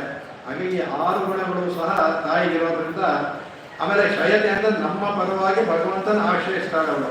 ಹಾಗಾಗಿ 6 ಇರೋದ್ರಿಂದ ಇದು ವಿಶೇಷವಾಗಿ ಈ 6 ಗುಣಗಳು ತೋರಿಸ್ಬೋದು. ಆಮೇಲೆ ಇದರಲ್ಲಿ ಶ್ರೀ ಸೂಕ್ತದಲ್ಲಿ ಬರುತ್ತಲ್ಲ, ಆ ಶ್ರೀ ಸೂಕ್ತದಲ್ಲಿ ಬರುವಂತಹ ಮಂತ್ರಗಳನ್ನು ಸಹ ಇದನ್ನು ನಾವು ಇದರಲ್ಲಿ ತೋರಿಸ್ಬೋದು. ಇದನ್ನು ನಮ್ಮ ಕರುಣಾಕರ ಸ್ವಾಮಿ ಅದ್ಭುತವಾಗಿ ತೋರಿಸಿದ್ದಾರೆ. ಅದನ್ನು ಇದರಲ್ಲಿ ನಾವು ತೋರಿಸ್ಬೋದು. ಇದರಲ್ಲಿ ಮೊದಲು ತೋರಿಸ್ಬೋದು. ಅದಕ್ಕೆ ಮೊದಲು ಅದು ಹೇಳ್ತಾ ಅದಕ್ಕೆ ಇದರಲ್ಲಿ ಹೇಗಪ್ಪ ಅವ್ರು ಹೇಳ್ತಾರೆ ಅಂತಂದ್ರೆ ಹೇಳ್ತಾ ಅದಕ್ಕೆ ಅವ್ರು ಹೇಳ್ತಾ ಅದಕ್ಕೆ ಅದರಲ್ಲಿ ಬಂದ ಹೇಳ್ತಾರೆ, ಒಂದಂಗುಂ ಕೋಯಿ ಅಯತನಃ ಅಂತ ಹೇಳ್ತಾರೆ. ಒಂದಂಗುಂ ತೋಯಿ ಅಯತನಃ ಅನ್ಬೇಕಾದ್ರಲ್ಲಿ ಶ್ರೀಯತೆ ಅಂತ ಹೇಳ್ತಾರೆ. ಶ್ರೀಯತೆ ಏನಂದ್ರೆ ಅವಳು ನಮಗೆ ಇದು ಮಾಡೋಳು ಅಂದ್ಬಿಟ್ಟು ಅಂತ, ಸುಲಭವಾಗಿ ಆ ಆಶ್ರಯವನ್ನು ಪಡೆಯ ತಂದ್ಕೊಳ್ಳು ಅಂದ್ಬಿಟ್ಟು ಅಂತ. ಪಲ್ಕಾಲ್ ಕುಯಿರಂಗಲ್ ಕೂವಿನ ಅನ್ನುವಾಗ ಶೃಣೋತಿ ಅಂದ್ರೆ ಕೇಳ್ತಾಳೆ ಅಂದ್ಬಿಟ್ಟು ಅಂತ. ಮರುಮಹಳೆ ಅನ್ನುವಾಗ ಅವಳು ಶಯತೆ, ನಮ್ಮ ಪರವಾಗಿ ಭಗವಂತನ ಆಶ್ರಯಿಸ್ತಾಳೆ ಅಂದ್ಬಿಟ್ಟು ಅಂತ. ಆ ನಪ್ಪಿನಾಯಿ ಸಂಬೋಧನ ಮಾಡುವಾಗ ಅವಳು ಶ್ರೀನಾಥಿ, ನಮ್ಮ ದೋಷಗಳನ್ನೆಲ್ಲ ಹೋಗಲಾಡಿಸ್ತಾಳೆ, ಅನುಗ್ರಹ ಮಾಡ್ತಾಳೆ ಅಂದ್ಬಿಟ್ಟು ಅಂತ. ಆಮೇಲೆ ಕಡೈ ತೆರವ ಅನ್ನುವಾಗ ಅವಳು ಶ್ರಾವೈತಿ, ಭಗವಂತನ ನಾವು ಕೇಳೋ ಹಾಗೆ ಮಾಡ್ತಾರೆ. ಭಾಗವನ್ನು ತೆಗೆದು ನಮಗೆ ಭಗವಂತ ಕೇಳೋ ಹಾಗೆ ಮಾಡ್ತಾಳೆ ಶ್ರಾವಣಿ. ಆ ಗಂಧಂ ಕಮಯಂ ಅನ್ನುವಾಗ ಶ್ರೀನಾಥಿ, ನಮ್ಮ ದೋಷಗಳನ್ನ ಹೋಗಲಾಡಿಸ್ತಾಳೆ ಅಂತ. 3 ಅದನ್ನ ತೋರಿಸ್ತಾರೆ. ಆಮೇಲೆ ಇನ್ನು ನಿಮಗೆ ಒಂದು ಹೇಳ್ಬೇಕಾದ್ರೆ, ಒಂದು ಮದ ಹಳಿತ ನೋಡಾದ ತೋಳ್ವಲಿ, ಒಂದು ಮದ ಹಳಿತ ಅನ್ನುವಾಗ ಹಸ್ತಿನಾದ ಪ್ರಬೋಧಿನಿ ಮತ್ತು ಶ್ರೀ ಸೂಕ್ತ ಬರುತ್ತೆ. ಅದು ಒಂದು ಮದ ಹಳಿತ ಮಾಡ್ತಾ ಇದಕ್ಕೆ. ಆ ನಪ್ಪಿನ ಹೇಳ್ತಾ ಇದಕ್ಕೆ ಹಿರಣ್ಯವರ್ಣಾಂ ಹರಿಣೀಂ ಅಂತ ಹೇಳ್ತಾ ಇದಕ್ಕೆ. ಅದನ್ನ ಹೇಳ್ತಾರೆ. ಆಮೇಲೆ ಆ ಗಂಧಂ ಕಮಯಂ ಬೇಕಾದ್ರೆ ಗಂಧದ್ವಾರಾಂಧುರಾಗರಿಷಾಂ, ಆ ಶ್ರೀ ಸೂಕ್ತ ಅದನ್ನ ಇಲ್ಲಿ ತೋರಿಸಿದಾಳೆ ಅಂದ್ಬಿಟ್ಟು ಅಂತ. ಆ ಶ್ರೀರಾರ್ ಒಳೆಯಲಿಪ್ಪ ಅನ್ನುವಾಗ ನಿತ್ಯ ಪುಷ್ಟಾಂಕರೀಷಣಿ ಅಂತ ಬರ್ತಾರೆ. ಅದನ್ನ ಶ್ರೀರಾರ್ ಒಳೆಯಪ್ಪ ಅಂತಾಮೇಲೆ ಆ ಚಂದಾಮರೆ ಕೈಯಾರ ತಾಮರೆ ಕೈಯಾರ ಅಂತ ಹೇಳೋದ್ರಿಂದ ಪದ್ಮಪ್ರಿಯೆ ಪದ್ಮಿನಿ ಪದ್ಮಾಲಯೇ ಪದ್ಮದಳಾಯ ಸಾಕ್ಷಿ ಪದ್ಮಹಸ್ತೆ ಅನ್ನುವಾಗ ಚಂದಾಮರೆ ಕೈಯಾರ ಅಂತ ಹೇಳಿದ್ರೆ. ಆಮೇಲೆ ತಿರುವಾಯು ಮಹಿಂದ ಅಂತ ಹೇಳ್ಬೇಕಾದ್ರೆ ಶ್ರೀಮಾದೇವಿ ದುಷತ ಅಂತ ಪ್ರಿಯಂ ದೇವಿ ಉಪಕ್ವಯೆ ಶ್ರೀಮಾದೇವಿ ದುಷತ ಬರುತ್ತೆ. ಅದರಿಂದ ಅದನ್ನು ತೋರಿಸೋದು ನಮ್ಮ ಕರುಣಾಕರ ತೋರಿಸೋದು. ಈ ಥರ ಶ್ರೀ ಸೂಕ್ತದ ಎಲ್ಲವನ್ನೂ ಸಹ 6 ಗುಣಗಳು ಅವಳ 6 ಗುಣ ಅವಳಿಗೆ ಶ್ರೀಯತೆ, ಶ್ರೀನಾಥಿ, ಶ್ರೋತಿ, ಶ್ರೇಯತೆ, ಶ್ರಾವ್ಯತಿ, ಆ ಎಲ್ಲ 6 ಗುಣಗಳು ಸಹ ಇದರಲ್ಲಿ ಬರುತ್ತೆ. ಈ 6 ಸಹ ಶ್ರೀ ಸೂಕ್ತದಲ್ಲಿ ಬರುವಂಥದ್ದು ಎಲ್ಲವನ್ನೂ ಸಹ ಆಂಡಾಳಲ್ಲಿ ನಮಗೆ ಸಾಂಕೇತಿಕವಾಗಿ ತೋರಿಸಿದ್ದಾಳೆ. ಯಾಕೆ ನಮಗೆ ವಿಶೇಷವಾಗಿ ರಾಮಾನುಜರು ಯಾಕೆ ವಿಶೇಷ ಅಂದರೆ ಅವ್ರು ಮೂರ್ತಿ ಹೋಗಿದ್ದು ಅದರಿಂದ ವಿಶೇಷ ನಮಗೆ. ಅವ್ರಿಗೇನು ವಿಶೇಷ ಅಂದರೆ ನಮ್ಮ ಶ್ರೀ ವೈಷ್ಣವ ಸಿದ್ಧಾಂತ ಹೇಳಿರುವಂಥ ತಾಯಿಯ ಪುರುಷಕಾರತ್ವ ಹೇಗೆ ಪುರುಷಕಾರತ್ವ ಮಾಡ್ತಾಳೆ ಎಲ್ಲವನ್ನೂ ಆಂಡಾಳಿದಲ್ಲಿ ತೋರಿಸಿದ್ದಾಳೆ.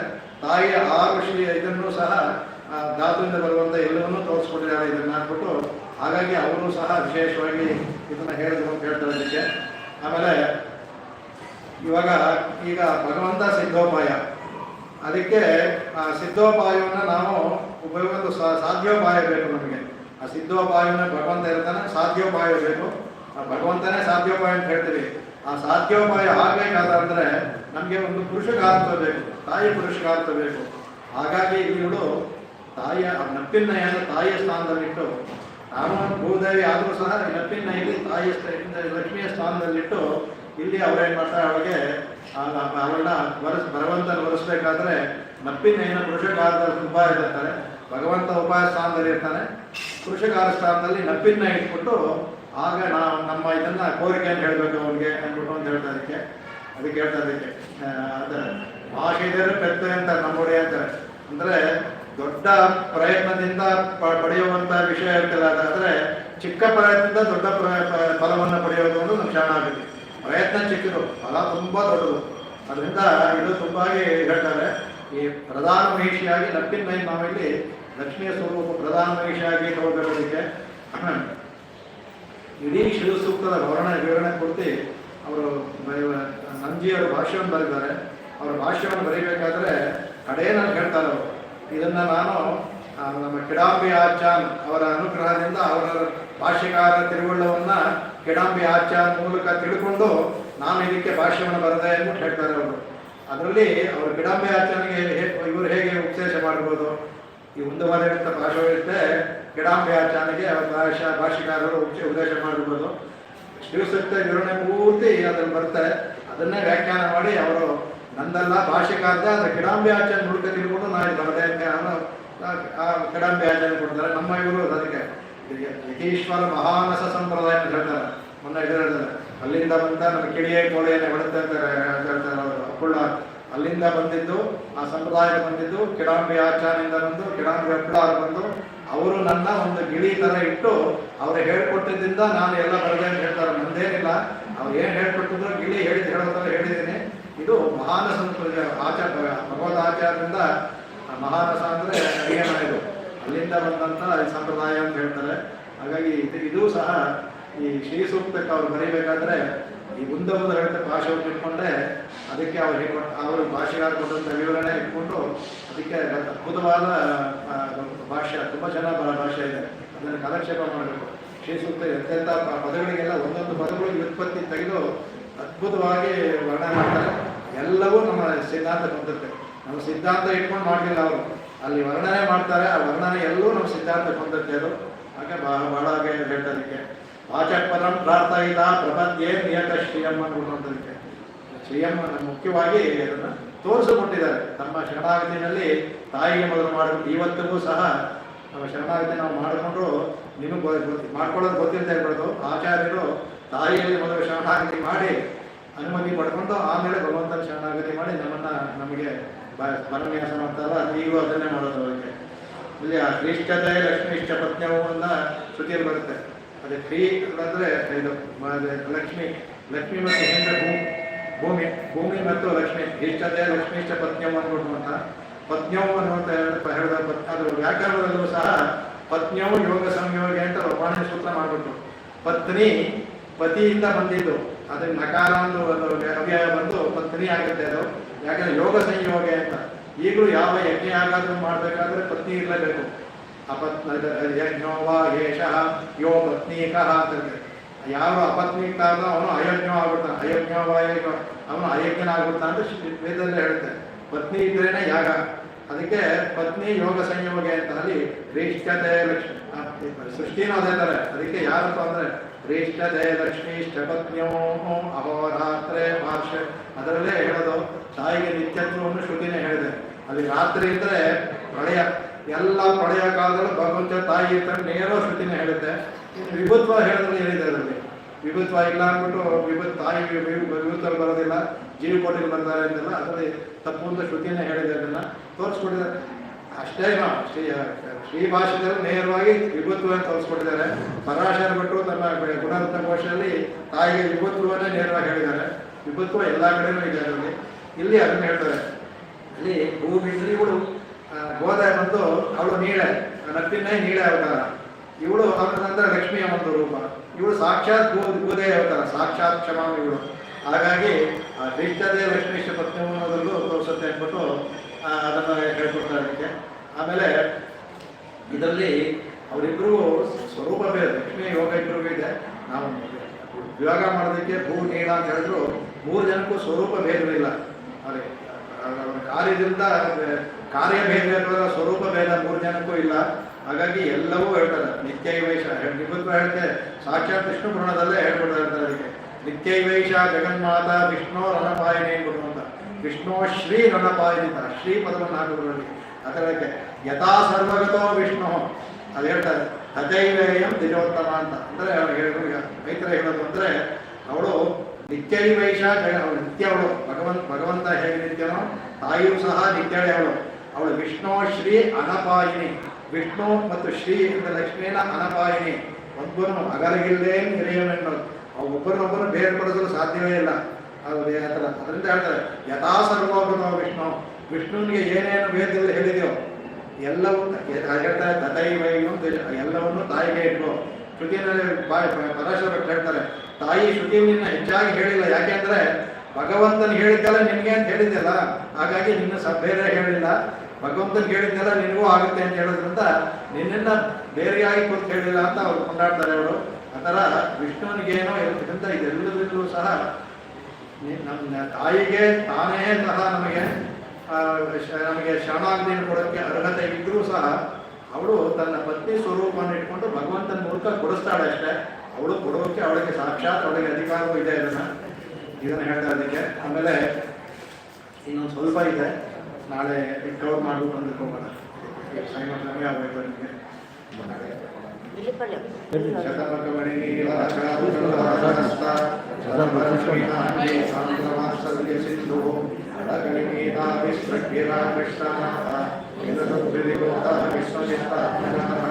வேயர்புகழ்வில்லி புத்தூராடி பூரம் மேன்மேலுங்கிழங்க விஷ்ணு சித்தூய திருமகளாய் வந்து அபிமாலே குறிசூடி கொடுத்தமாதே நேயமுடன் திருப்பாவை பாட்டாரைந்தும் நீயுரைத்த கையொழுதிங்கள் பாமாலை ஆகிய புகழின் கூடன் 43 அன்புடனே அடியேனுக்கு அருள் செய்தியே திருவாரை பூரத்தில் ஜெகத்துதித்தாள் வாழியே திருப்பாலை முப்பதும் செப்பினாள் வாழியே எரியாழ்வார் பெற்றெடுத்தரின் பிள்ளை வாழியே எப்போது மாமணிக்கு பின்னால் வாழியே 143 உரைத்தாள் வாழியே உரையே கண்ணில் வந்தளித்தாள் வாழியே